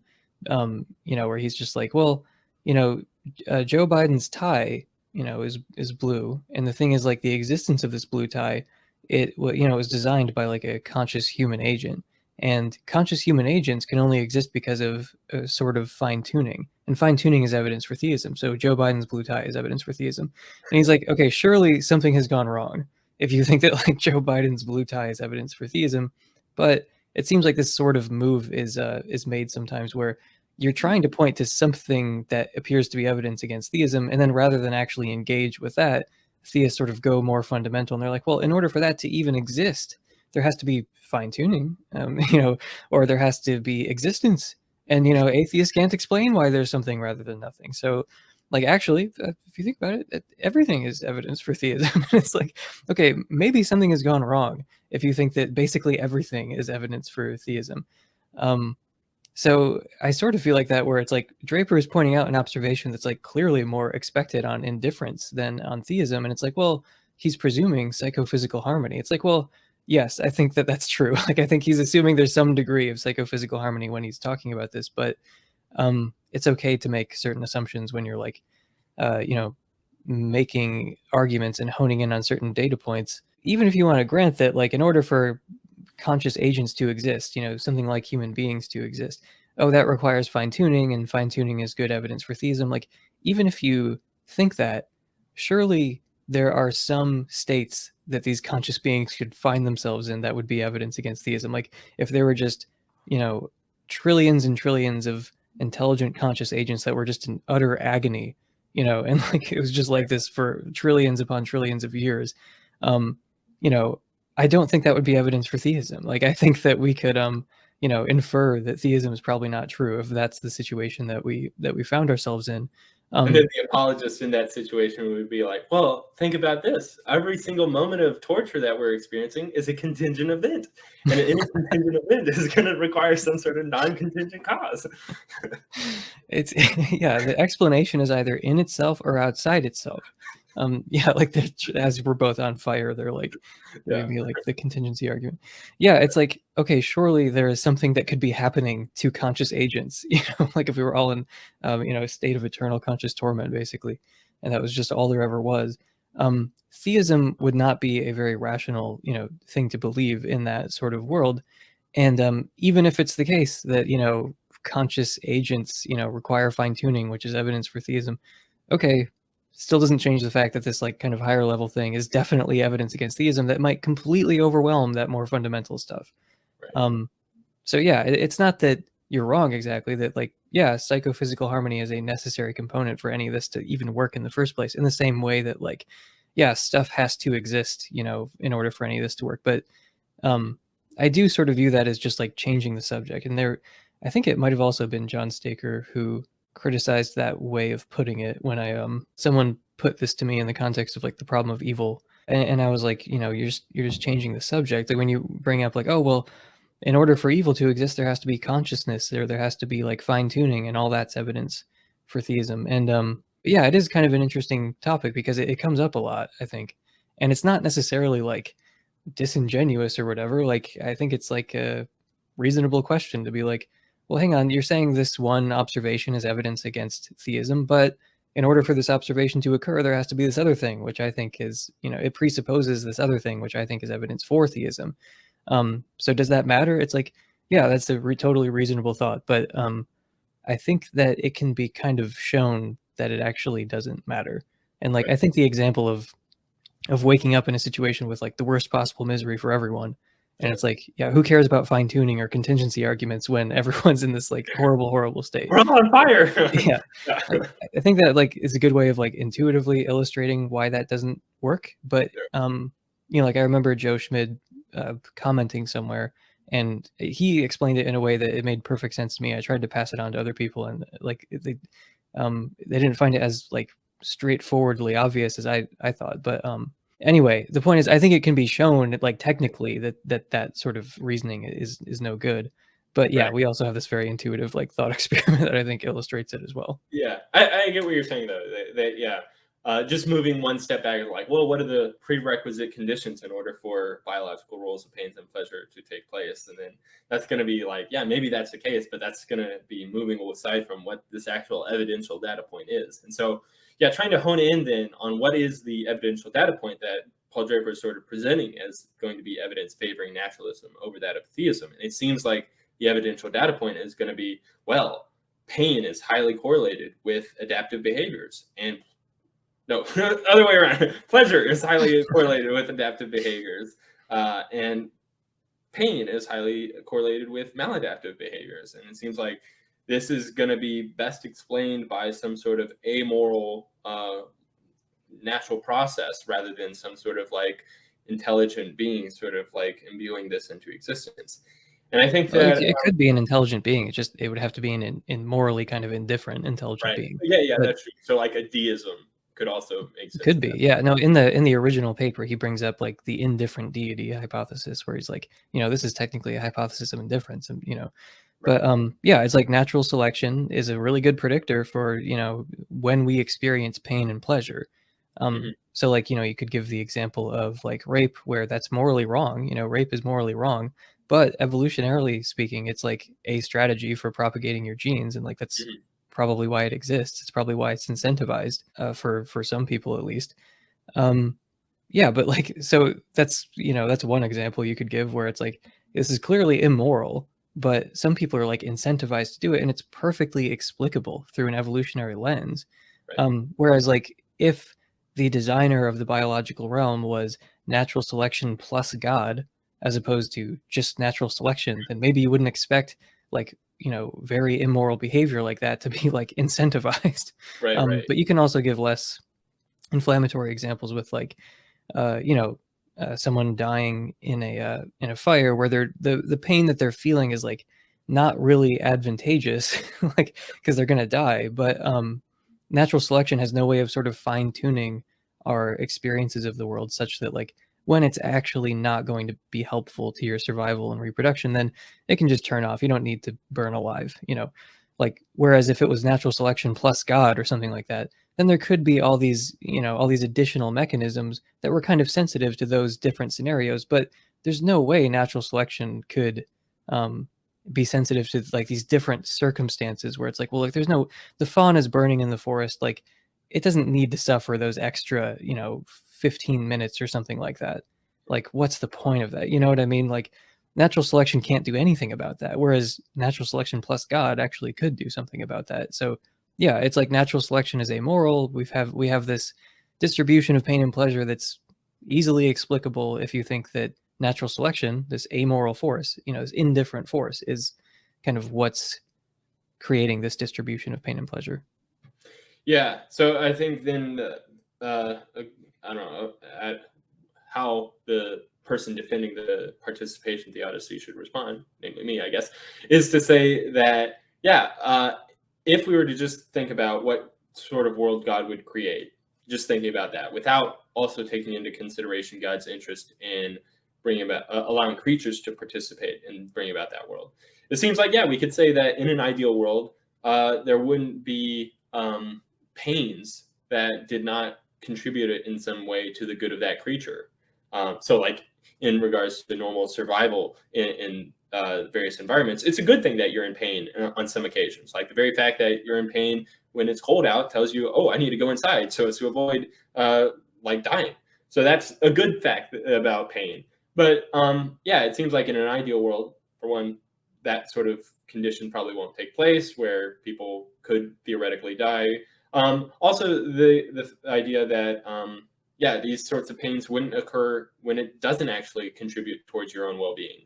But given that, like, in order for creatures to causally contribute towards that ideal world, they would have to first exist within a non-ideal world in which that good just is not going to be the case. And so, yeah, if we also take into consideration God's allowance of creatures to participate in the faculties of other creatures, then that's going to account for why it is the case that we have these sorts of non-ideal correlations between biological rules of pain and pleasures, where you can have individuals that are incentivized to commit rape. And you also have instances of creatures that are experiencing terrible agony, even in situations in which it's not ultimately for their adaptive or towards their well-being. So yeah, that's going to be the sort of general response, I guess. I mean, I guess I can kind of see that with the moral examples, with like, human, immorality, where it's like, well, look, we've already talked about like moral progress and like moral improvement, and it's like, okay, so yeah, I think the participation theodicy can say something about some of those cases, but in order to make Draper's argument, you never have to talk about moral agents. You can just talk about Right. non-human animals. And for that, it's like when I try to concretely imagine, applying this theodicy to like, the fawn in the forest, it's like, so we're going to causally contribute to adding these mechanisms that are sensitive to like, when the suffering would be gratuitous. Like, again, like, we can't do that. Like, I don't even know what that would look like. Like, it just seems like it falls back into that first sort of objection of like, we can't causally contribute to bettering the world in this way. This is something that's just inextricably built into the biological order. And like, if something ever does something about this, it's not going to be human beings. And like I said, I don't really know who other than God could have done what we're talking about here. It doesn't seem like we can like participate at all in eliminating those sorts of evils. Well, at least in regards to like human relationships and interactions, it does seem like we have managed to provide at least one solution to the problems of pain in instances which it doesn't actually contribute towards our own well-being, and that's going to be painkillers and other anesthetics, to where somebody is in pain, it's not contributing towards their well-being in any way, and then we give them anesthetics, and that actually helps them so that they're not experiencing that sort of pain. And so theoretically, if you have an animal that you love very much and that animal is in pain, then you could give them some sort of anesthetic or painkiller so that they're not going to experience that sort of pain. And so like if we had some sort of relationship similar to that to all the animals in the world, then that would be, I know it's going to be significantly different from the very world that we currently inhabit, but it is at least a theoretically possible world. And even if it's not us in per se, but rather some like future advanced, more moral version of ourselves that is more disposed towards appreciating and considering the well-being of animals besides themselves, then yeah, that could be a way in which they could be able to have that sort of ideal scenario where pains are perfectly correlated with what's good for the creature. Yeah.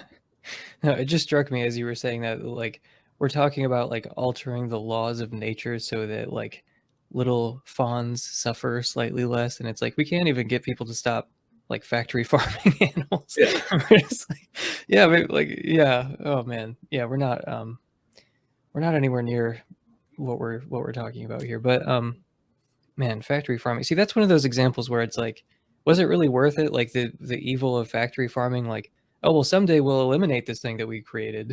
Like, oh, cool. Like, I kind of Right. wish it just never existed. I'm No, not really, yeah. that's actually a good point that I want to bring up that I wish I sort of brought up sooner, because there's this sort of idea that can easily be had where when I talk about like, oh, the ideal world, that's just going to be like, oh, it's eliminating all these evil things, and then that's going to be what makes it a world ideal. But I don't think that's really like what I have in mind in regards to the participation theodicy. I think God would be more inclined towards not just the fact that creatures contribute towards eradicating some evil thing, but rather God is inclined towards allowing creatures to participate in the bringing about of some great thing. And so like if it were the case that God like created us in a world where babies were constantly drowning in puddles all around us, and like, okay, here you go, kid. Like, and then it seemed like, yeah, probably the good thing that we should do is to probably like save all those babies. But it seems like that would be a horrible thing for like God to put us in that sort of situation. And I want to say that no, it's not the case that God puts us into situations that are already bad so that we can make them less bad. Rather, God puts us into a situation in which a lot of bad things can occur as like a consequence of the laws of nature and the possibilities that are out there, so that these creatures could contribute towards bringing about a very great world in which that sort of those sorts of possibilities are no longer going to be the case. So I don't know. In my paper, I sort of elaborate a little bit better, but talking about what's an intrinsic good versus what's an extrinsic good. So I'd want to say that saving a child from drowning, that's going to be an extrinsic good because you're preventing some bad thing from occurring. And so the fact that you're preventing some bad thing is itself going to be good in a sense, but it's not going to be good in and of itself. It's going to be good in relation to the bad that you prevented. But when we talk about an intrinsic good, like the good of, I don't know, hugging your wife or doing something that's pleasurable, that's going to be something intrinsically good. It's worth doing for its own sake. And so similar to that, I want to say that the creation of an ideal world is going to be an intrinsic good. But in order for creatures to contribute towards that, they would have to exist in a world in which a lot of intrinsic bads could occur. Yeah, so it's just not the case that in order for creatures to contribute towards an ideal world, that cancer must initially exist so that cancer could be eradicated. For all my theodicy says, it doesn't say that specifically cancer must exist. It's just the fact that something like cancer could exist, or something like polio or malaria or any sort of bad thing. And then the fact that it could exist is going to be something that the creatures might be victims of, but in moving towards the ideal world, they're going to make it so that that sort of thing can no longer exist. Yeah. If you focus too much on the elimination of evil, it does pretty quickly devolve into absurdity. Where, Right. like, I think that Philip Goff has this example of like one of his little thought experiments about why he can't really accept the traditional like omnigod is there are too many theodicies that feel to him like this scenario where you are walking by a building and it's on fire, and then you hear like a baby crying, and then like you like run through the door and you like rescue this baby, and like you like come outside, and then like the camera crew comes out and they're just like, wow, good job, like you were just on like, will you save this baby or whatever. It's like a game show. Like when you think about God kind of setting up the world, a lot of like the theodicies make evil like just so trivial, and like the elimination of it, and like moral behavior, it just really trivializes things such that it's like, yeah, it just feels like a farce. But yeah, I was getting that sense, and then I, like you said, if you focus too much on the elimination of evil, then like, yeah, God might as well have created us with this like, horrible like whack-a-mole scenario, and then like that would be a wonderful existence if we're just like frantically trying to like save people from drowning, and that's just our whole existence. But yeah, there's this other side of the ledger where it's like the creation of goods. Like we like freely participate in the creation of goods. And you open your your paper that you just wrote about this with the example of kids helping their dad make breakfast for their mom. And it's like, yeah, like the kids really are like making the eggs, that's why they kind of suck. Like that's why they're not as good as they could be if you just let the dad do it. But the point is that like everyone is like making her breakfast or whatever. And yeah, and then the thought experiment is like, so do you think the mom is going to be like, these eggs suck?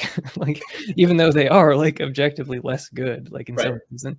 So in some ways, things will be better because of creative participation. But in other ways, maybe things would actually not be as good if God just did it. But the whole point is that, our participation, which can be meaningful, it's not just this like very shallow participation. Like, no, we're the ones actually making the eggs. You can tell because they're not as good as they would have been, like if God made them. But yeah, so I mean, I think that our participation, it does create like unique goods in the world. And there was sort of a minor objection to this that I've heard other people make, which is like a good opportunity to clarify the theodicy along these kind of similar lines. So why didn't God create us like all in hell, basically? And then we can so much more improvement, there's like so much more participation and like collaboration, if we had just started us off in an even less ideal world, like all the way straight down to like the worst possible misery for everyone. So why didn't God start us off in like a psychophysically disharmonious state with like the worst possible misery for everyone? Yeah, no, and especially since like some of the reasoning behind the theodicy, it's easy to sort of see how, yeah, that could be like a sort of like an assumption or an entailment that we could see, like, yeah, if it would be better, if for every good state of affairs, it would be better for God to like create an initially less good state of affairs so that the creatures could contribute towards that good state of affairs. Seems like we could just keep going further and further back to where, like, well, okay, God created a world in which 1 trillion people are all eternally suffering in hell, or some sort of hellish existence, so that somebody could contribute towards one less person existing in that sort of horrible state, and then that one person could then go further. It seems like, yeah, it would be really bad if, like, God were to, like, create people initially in this horrible state of affairs just so that they could, like, make it a little bit less shitty. And I think that's where the point that I want to hone in on, and the difference between, like, how I want to present my participation theodicy and then the reasoning behind that sort of hell world sort of example, is that the people in the hell world aren't actually doing something intrinsically good. They're doing something extrinsically good. They're doing something good they're doing something that is good only because it makes the world less bad. Like, just by the fact that you're making the world a little bit less bad for one person, that's not necessarily like doing something that's worth doing for its own sake. It's only worth doing given the circumstances that you find yourself in. But when talking about the the causal contribution towards the ideal state of the world, that's not going to be something that's going to have to reference some circumstance that you happen to find yourself in. It's not the case that, like, oh, we God wants us to causally contribute towards the ideal state of the world because you exist in this bad state of the world. No, it's because that's something worth doing for its own sake. It's not something worth doing just because of how bad the world currently is. But yeah, I think that if God were to create us in this, like, horrible, hellish type world, then that wouldn't be an instance where creatures are doing intrinsically good things in moving towards the ideal world. Rather, they're doing only extrinsically good things. Plus, there's also the concern that, yeah, by creating us in that situation, it's just going to be like an intrinsically evil action on God's part. And so, like, rather, God should create creatures in a world that is mostly neutral, but bad things can occur and, like, accumulate for sure. But that's going to be less of something that God does, like, on his own, but is rather something that happens as a sort of consequence or byproduct of the creation act. I guess I'm not really seeing the difference between that scenario and the situation where we actually find ourselves. I mean, isn't that what we're doing anyway? Like, we're improving the world in both intrinsic and extrinsic ways, and that's exactly what people in, like, the more hellish world would be doing. I possibly, like, I don't Because know. the question is just about, like, how did God decide the lower limit of, like, where to start things? Like, you know what I mean? Like, he started at, like, okay, so here's the a bunch of ideal states that we could progress towards, and then he has to kind of go down the line and pick somewhere that's not the ideal state. But, like, where? Like, how bad can things get? Like, and why was it, like, right where we ended up, or, like, right where we started? I mean, Yeah. So I guess when we talk about an ideal world, we can talk about the intrinsically good features that it has and the extrinsically good features that it might have. And I don't think God is, like, motivated in allowing creatures to contribute towards the extrinsically good features of the world. Like, we could say, oh, some fact about an ideal world is that no one's constantly on fire during it. And so that's going to be an extrinsically good fact about being within that ideal world. And so, I'm not totally clear on the intrinsic extrinsic thing here, because yeah. so it's a mere extrinsic good that we're not all on fire right now. I'm not quite sure of the significance of that.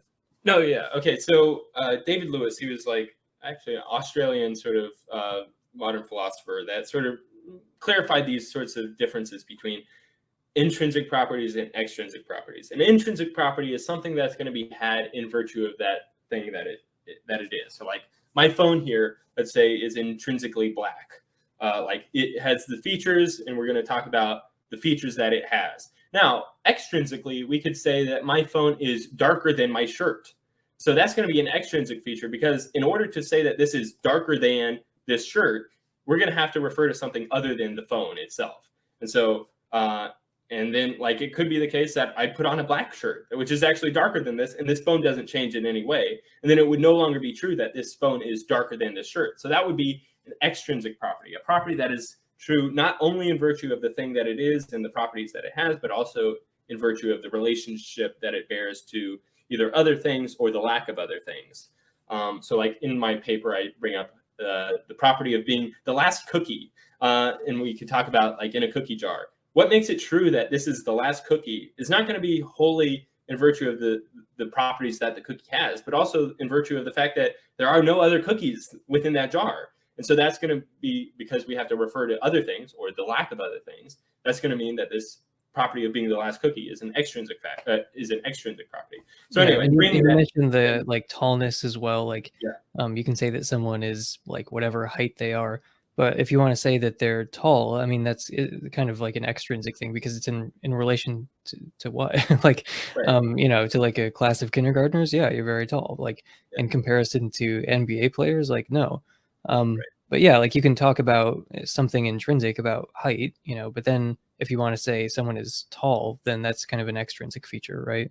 Yeah, exactly. And then so bringing that sort of connection of understanding intrinsic and extrinsic and connecting it to things being intrinsically good, that means it's worth having or desiring in virtue of the features that it has, versus something being extrinsically good, which is worth desiring or having in virtue of the things that it avoids, basically. So in the paper I bring up, we can talk about how it was good that in a car accident no one was injured. But when we say it was good, we're not saying it in the intrinsically good sense. We're saying it in the extrinsically good sense. Like when we compare the world in which no one was injured to the world in which someone was injured, the world in which no one was injured has less bad things in it. So we can say it's better or it's good that this occurs. But that's going to be a sort of like almost equivocal use of good. Or, I mean, it's a legitimate use of good. It's just going to be using good in a specific sort of way. And so what I want to say is that in an ideal world, the sorts of goods that God is inclined towards allowing creatures to participate in bringing about are only going to be the intrinsic goods. So the extrinsic goods of, say, the fact that not everyone is on fire is not the sort of good that God is interested in allowing creatures to contribute towards. And because of that, we're not going to get the entailment that, oh, a better world would be one in which everyone is all on fire, and then so that creatures could like put each other out. So that's at least how I want to sort of avoid that sort of hell world entailment. And I think, I don't know, at least to me it makes enough sense, but it does require like really considering, okay, is this an intrinsically good thing or an extrinsically good thing? And it does require like a careful consideration of all those facts. Okay. Well, I'm not really seeing it right now, but I'll have to think more about it. Yeah, because I'm still just not seeing like, okay, but still, why here and not there? Like, why did God make the world like in this non-ideal state, but why didn't he make it even less ideal? Because it seems like, there are going to be these intrinsic and extrinsic goods, like, they're in our world, they're in this hypothetical world, like there's no getting away from them entirely. Mm-hmm. So I just don't really see how it's like, oh, well, this is what explains why God created this particular non-ideal world instead of an even more awful one. It's like, well, I mean, the whole like intrinsic and extrinsic good thing, it seems to be at play in our world. It's not like that was avoided. Oh, like the fact that there are some things that are only good in virtue of the fact that it avoids bad things? Is that what you're... I mean, I just don't get how it answers the question. Yeah. So the question is like, why is it the case that God started things off with like the Big Bang rather than a world in which you already had creatures that were like contributing towards avoiding suffering? And I think that the theodicy only says like, there are ideal worlds and there are non-ideal worlds, and here's why God like started us off in non-ideal worlds. And like that's not like being questioned here. The thing that's being questioned is just like well, there's a range of non-ideal worlds, and some of them are way worse than other ones. And it's like, so things are not as bad as they could be. They're also not as good as they could be. So why here and not there, or a little bit farther up the chain or a little bit farther down the chain? Yeah, I guess as I see it, the reasoning within the theodicy I present is going to say that the very best sort of thing that God could do would be create a world in which for every good thing that for every intrinsically good feature of an ideal world, creatures could contribute towards bringing about that intrinsically good thing. But if we could talk about even worse non-ideal worlds in which there are these extrinsically good things that creatures could contribute towards bringing about. And I just don't think that God would have any real reason to bring about those worst types of worlds, but rather create the sorts of worlds in which only these intrinsically good things are worth bringing about. Okay. I mean, I'll have to think more about that, but it does seem, like I said, it just seems like he could have taken away more intrinsic goods so we could, causally contribute to bringing about more intrinsic goods. Like Right. there could be even fewer intrinsic goods, then there would be more participation in bringing about more intrinsic goods. And like I said, I don't think that in our world it's like, oh, well, there are no like like you're saying, God is not interested in just the bringing about of extrinsic goods, but that is part of our participation. Like we were kind of, it's not quite as bad as the the camera crew thing where you run into the burning building and it's all just like a TV show or something like that. It's not quite that bad, but I don't know, some of it does kind of seem like we were given these somewhat trivial tasks that, like, I'm trying to think of one that would make sense, like that would like fit into the extrinsic good category. But like, don't you think that like flesh eating bacteria or something, like just like getting rid of that, like, yeah, it's a good thing, but like, do we really need like flesh eating bacteria to begin with? Like, did Right. we have to start off with flesh eating bacteria? Yeah, yeah, I get what you're saying. Yeah, it seems like the getting rid of flesh-eating bacteria or like malaria or something like that. These are like good things, but they're only good in an extrinsic sense because Right. the world in which they are not here, in which they can deprive creatures of like their well-being, is going to be a better world than a world in which they can occur. And I think that, yeah, if it were the case that God sort of like created the world initially with flesh-eating bacteria and malaria and these sorts of parasites and stuff like that, that would be like God basically creating a world that was already started off pretty shitty. But Yeah, rather, like we're running into the burning building and pulling out the baby, and it's like, well, that's good, I guess, but like, John, what the yeah, hell? Like yeah, flesh eating bacteria.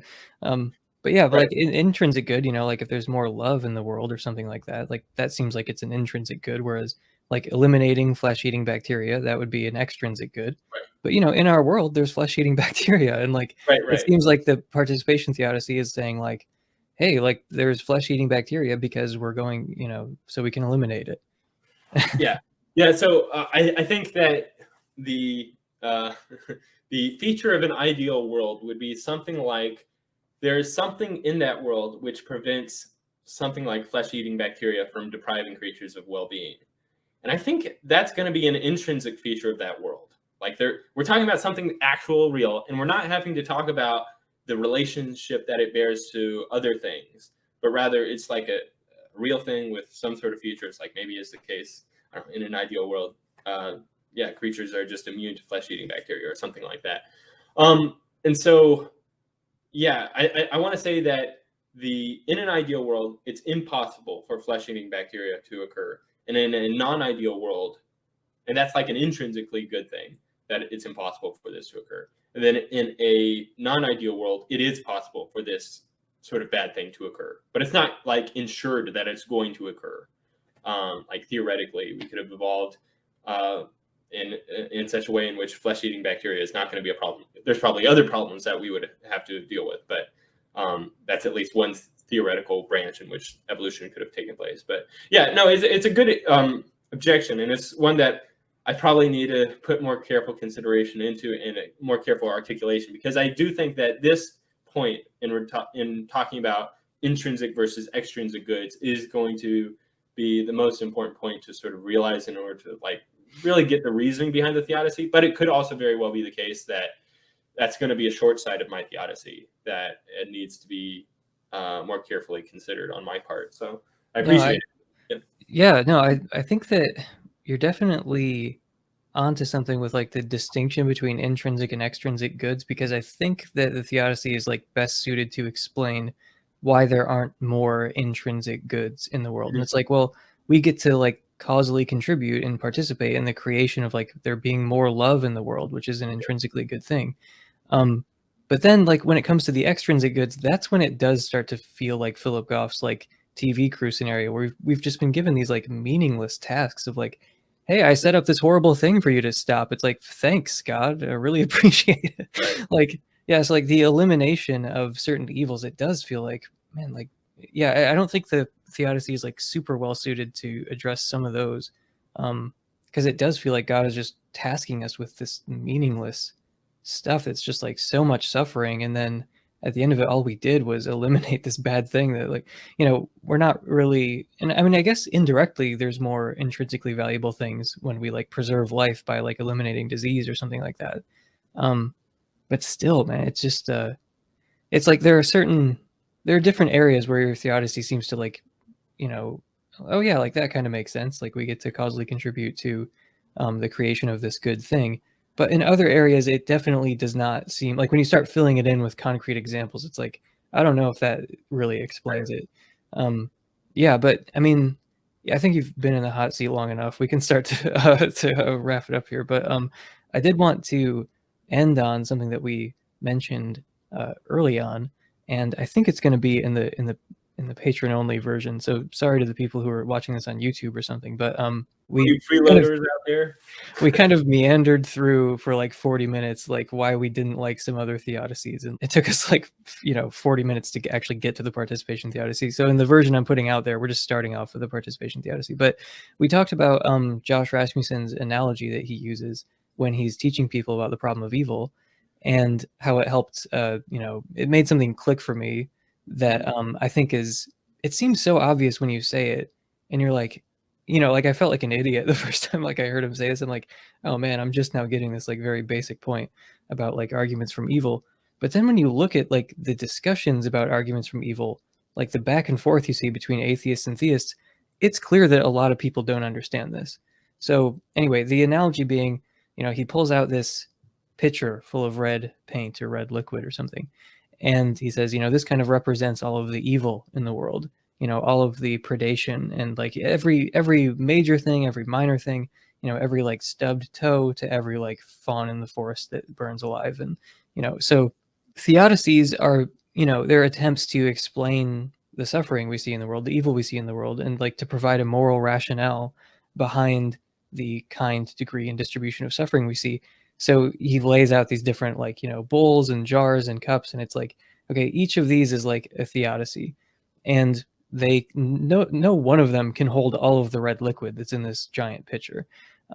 So this one theodicy, it can hold like, some amount of red paint. This other like big bowl can, hold a little more red paint. This little thimble that represents the free will theodicy can hold some red paint. And then like, you have all these different containers, and at the end of it, there's probably still going to be some red paint over. Like that's how Josh described it, where he's like, yeah, I mean, for me personally, there's always stuff left over. right? So, I'm glad that he admitted that, at least, because I don't really think there's any, first of all, there's definitely no like totalizing theodicy where you just have a gigantic bowl and you just transfer all of the red paint from the pitcher into this one thing. And that's what some people try to do with like free will or with soul building or something, where they just stretch the theodicies, like, the red liquid's overflowing, it's going all over the desk and on the floor, and they're like, this is fine, it's still it's totally containing all of it. Yeah, so the point being that you take advantage of many different theodicies to try to explain all the evil in the world. You don't over rely on just one theodicy. And like, so this is why I say, even though it seems so basic, like, yeah, of course you take advantage of all the theodicies, like there doesn't have to be any one that's like a totalizing theodicy that explains all of it. The reason I think that a lot of people don't get this is because atheists will often look at, and also other Christians who are criticizing theodicies they don't like, they will, basically point out a couple of counterexamples to a theodicy. Like, well, here's some suffering that doesn't have anything to do with free will, and here's some suffering that doesn't contribute to soul building. And they're just like, so that theodicy is garbage, just throw it out. It's like complete trash. Yeah, and it's like, and like atheists especially will be like, well, look, here's a counterexample. Here's another counterexample. Here's another counterexample. Theodicy debunked. And it's like, well, maybe those are genuine counterexamples, but maybe there are other theodicies that can account for those. And you say, oh, well, this theodicy that you just, brought up, well, here are some counterexamples to those. It's like, yeah, man, like we have many different like, bowls and jars and cups here. No one of them has to hold all of the red liquid in this pitcher. So, and then theists likewise will resist the idea that there are any limits to their favorite theodicy. So like they will stretch it. Like I said, it'll just be overflowing, and they're just pretending that it's not overflowing.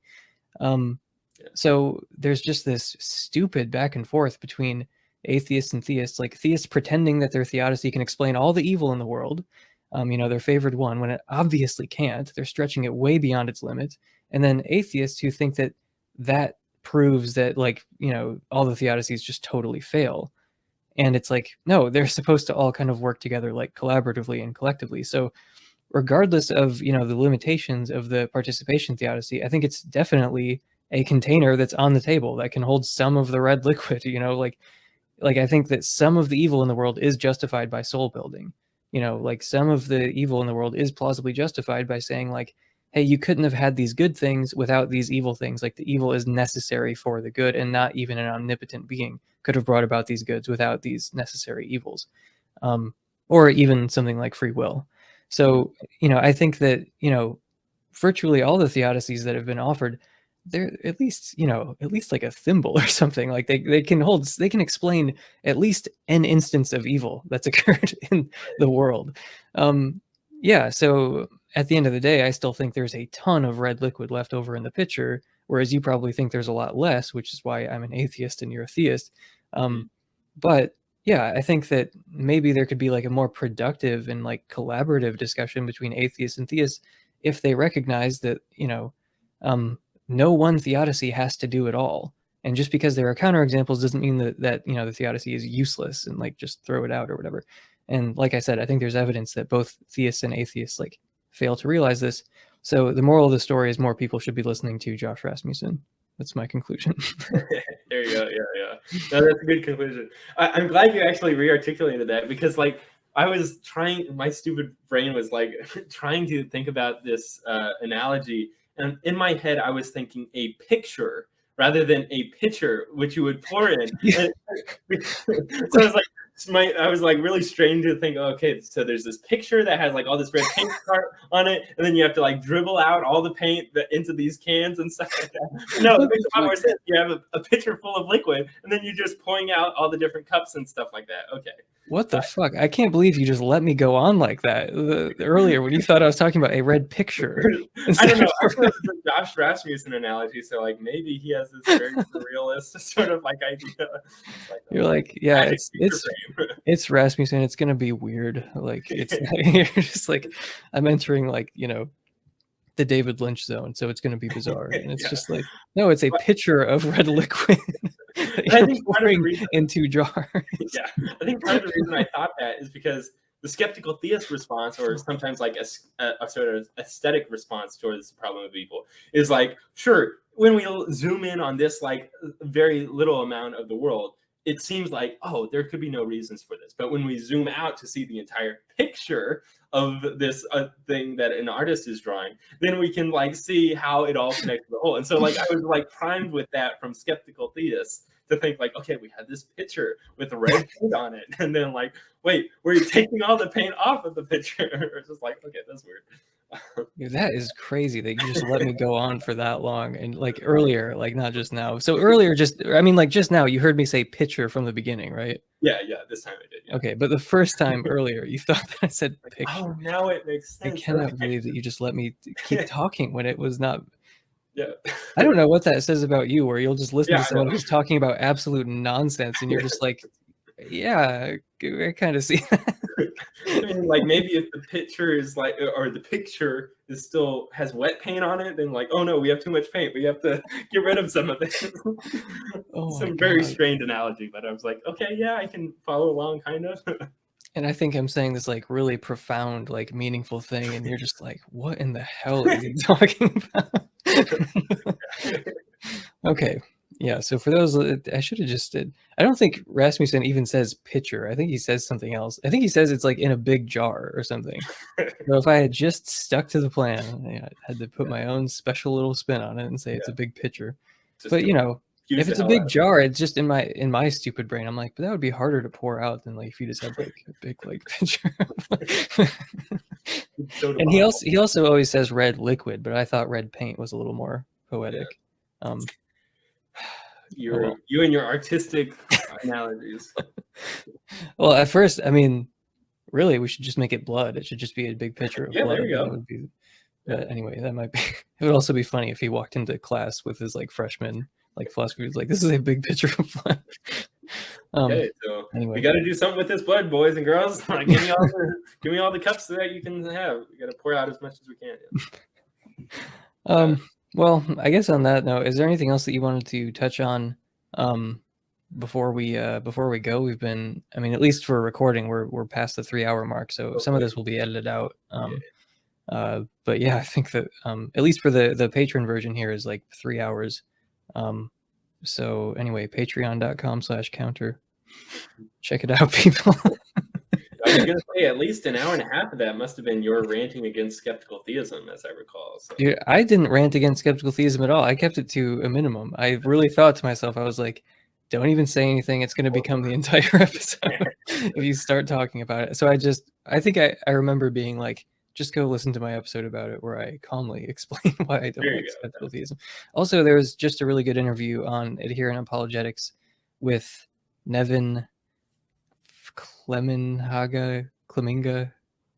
You know who I'm talking. I always screw up his name. I have no idea. No, you know who he is. He's like he knows a lot about like Bayesian stuff. Nevin Cleminga. You know who this is. Okay. He's a really cool guy. He's really smart. I always read his name. I never have to say it out loud. And like, it's a weird name. I think it's like Clemenhaga. That's what I'm going to go with. Okay. Cool. Sorry, Nevin. But anyway, he's a really cool guy. And he was just interviewed on adherent apologetics about skeptical theism and how it kind of entails this like more general skepticism about the probability of theism, not because of some parity argument, not because of like, well, by analogy, if you're skeptical about the argument from evil, then you have to be skeptical about arguments from religious experience or something. That's not the point. The point is that if the probability of evil on theism and on atheism is totally inscrutable, meaning it's like between 0 and 1, and you're totally in the dark about where it falls between those, then that means that the probability of theism is inscrutable, because any like reasonable assessment of theism is going to take into account evil. So if you've already said like the probability of, all these observations, like it's a gigantic question mark, it's between 0 and 1, and that's all I can tell you because we're totally in the dark. So then when you're trying to do your more general like Bayesian calculation about the probability of theism, well, then like that means the probability of theism is inscrutable because you have this thing that you're factoring into the calculation that goes between 0 and 1. Oh, so like the probability of theism is somewhere between, it's either extremely low to the point where you're crazy if you believe it, or overwhelmingly probable, and we don't know which one it is because you've already accepted skeptical theism and like said that the probability of evil on theism is inscrutable. Wow. Yeah. I hadn't thought about that. That's a really interesting response. Yeah. It'd be interesting to see how skeptical theists might even like try to respond to something like that. But apparently the Dijkstra and Perrin paper about skeptical theism, apparently they I can't remember the paper well enough, but Nevin said that the way that they set things up is they kind of avoid, this particular argument. So it's focused narrowly on certain types of skeptical theism. So some skeptical theists, according to Nevin, can avoid this type of criticism. But yeah, no, I thought it was a really interesting argument against skeptical theism. Yeah. And I'll just repeat again that your episodes on responding to skeptical theism were something that for myself sort of convinced me that, given my sort of epistemological commitments, I don't think I can legitimately hold to skeptical theism, or at least find it as a very plausible response to the problem of evil. It was through angrily listening back to your podcast episodes, damn it, he's got some points here. It's no, it can't be. And then putting it out of my mind for a month or so and then returning back to it, it's damn it, he's right. No, that's cool. Yeah, because I think that if you do accept phenomenal conservatism, you are totally committed to rejecting skeptical theism. It obviously seems like there are unjustified evils, and it's if I mentioned, I think this as well at the beginning, where Swinburne's principle of credulity is it's not the same thing as phenomenal conservatism, but it's kind of similar. Yeah. And the principle of credulity has been invoked as well, here's why you can't really be a skeptical theist. But yeah, if you're a phenomenal conservative, then I don't see how you could simultaneously be this kind of radical skeptic about your own faculties and oh well, there aren't really any defeaters, but it still can't be justified, even though there's plenty of evil that seems gratuitous.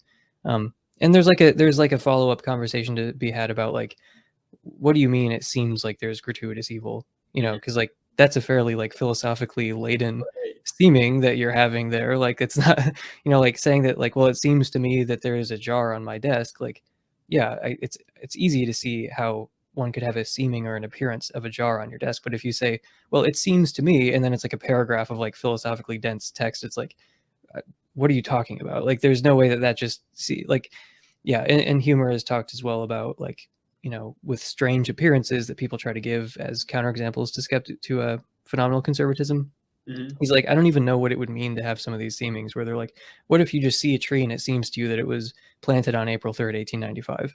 And he's like, what are you talking about? Like, how would you even have a seeming like that? What would that be like? Right. Um, our seemings are like a lot more basic than that. You know, they're Right. not like super, super complicated. And then our more complicated judgments are, yeah, they're ultimately based on seemings, but like it's weird to say, oh, I have a seeming that anyway, I'm trying to steelman this objection where it's like, oh, it how could it seem to you that there's gratuitous suffering? But I think you can break it down into its component parts. You know, it's really easy to have a seeming that there's you know, evil that is like ultimately purposeless, or like evil that's pointless, or evil that doesn't serve any greater good, or it's like it would be an unambiguously good thing if this evil were eliminated. You know, like you can definitely have seemings like that where you're just like, this should just not happen. You know, like we should get rid of this if we can. You know, everyone has seemings like that, and that's what skeptical theists are committed to being skeptical about. You Right. know, even though there's like no defeater for it. But Right. anyway, Yeah, last thing I wanted to at least bring up in regards to my theodicy, and even like sort of connecting it up to Josh Rasmussen's sort of like point about how theodicies can play different roles. I at least think that maybe my theodicy is not going to be able to perfectly account for all the evils that we observe in the world, but it does seem like it is serves as a decent response to something like Graham Oppy's argument from evil in regards to like heaven. Like Graham Oppy has this sort of like, I don't know, I want to say like 8 premise argument that's something like God could create a heavenly world. It would be great for God to create a heavenly world, and so God should create a heavenly world. But we don't exist in a heavenly world, therefore God didn't create this world, or something like that. And I think that like at least the reasoning behind my participation theodicy can respond to that, to say why God might decide to not create a heavenly world initially right off the bat, but rather create a non-heavenly world prior to that, so that creatures could contribute towards that heavenly world. And then yeah, no, I wish I would have come prepared with that argument. But yeah, the problem of heaven, I think he co-authored that with Yujin Nagasawa. Um, but yeah, I always liked that argument, so I'd be curious to see how that interacts with the participation theodicy. Now I feel like a moron for not bringing it up because it's such an obvious yeah, like, yeah, the problem of heaven, you know, why didn't we just start off in heaven? I think we might have mentioned that a couple times, but yeah, no, that might be worth doing something, you know, on your own, maybe, of just like seeing how your theodicy interacts with an argument like that. yeah, Um, yeah. but yeah, no, it's worth its own thing. And Because then yeah, we talked a little bit about how it might interact with like hiddenness arguments, but yeah, we should have gone into the heaven thing too.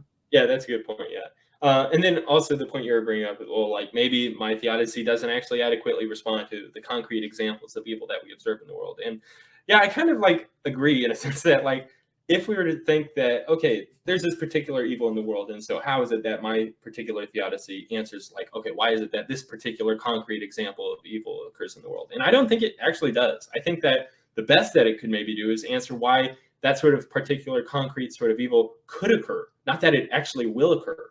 And so I want to say that in non-ideal worlds, there's a lot of evils that can occur, but it's not necessarily the case that those sorts of evils will occur. And so I think that's maybe, yeah, this is where I'm not quite even sure if like, is my theodicy technically a defense? Because I'm just saying that like, no, all these sorts of evils are actually just consistent with God's being all good. Or is it actually like a like theodicy where it's like, no, given the great good of participation, we should expect these sorts of evils that might take place. And I don't know, that's sort of an area just for myself to really like hone in on, like, is this more of a defense or a theodicy here? Or are those the boundary between those two things not really that strict? I don't know. Yeah, no, that's an interesting question. And another interesting question that's worth getting into is whether your theodicy is capable of dealing with gratuitous suffering or not. That's something that we didn't really get into.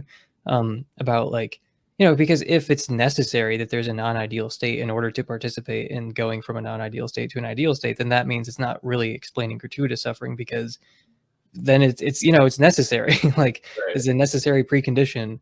But the thing is, like, I can't remember exactly how we got here. Like I said, we're gonna actually end it here because we've been talking for a long time. But there's more to talk about. We've been talking for a long time, and there's still a ton more to talk about with regards to this theodicy, and obviously with arguments from evil and everything.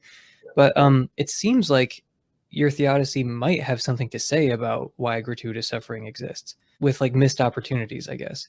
Because in your theodicy, it's not like, well, we're in this non-ideal scenario, and then we will always successfully contribute to like improving the world or creating more intrinsic goods or something like that. So there could be like actually pointless evil, because that sort of was the byproduct of like missed opportunities that like we just kind of failed to take, because that was always an option, being like genuinely autonomous. Like, no, it was not a predetermined conclusion that you were going to like contribute in this really helpful, great way. Like, no, you could, like, whether or not your life is like sort of meaningful in this like participatory creation of the good is actually up to you.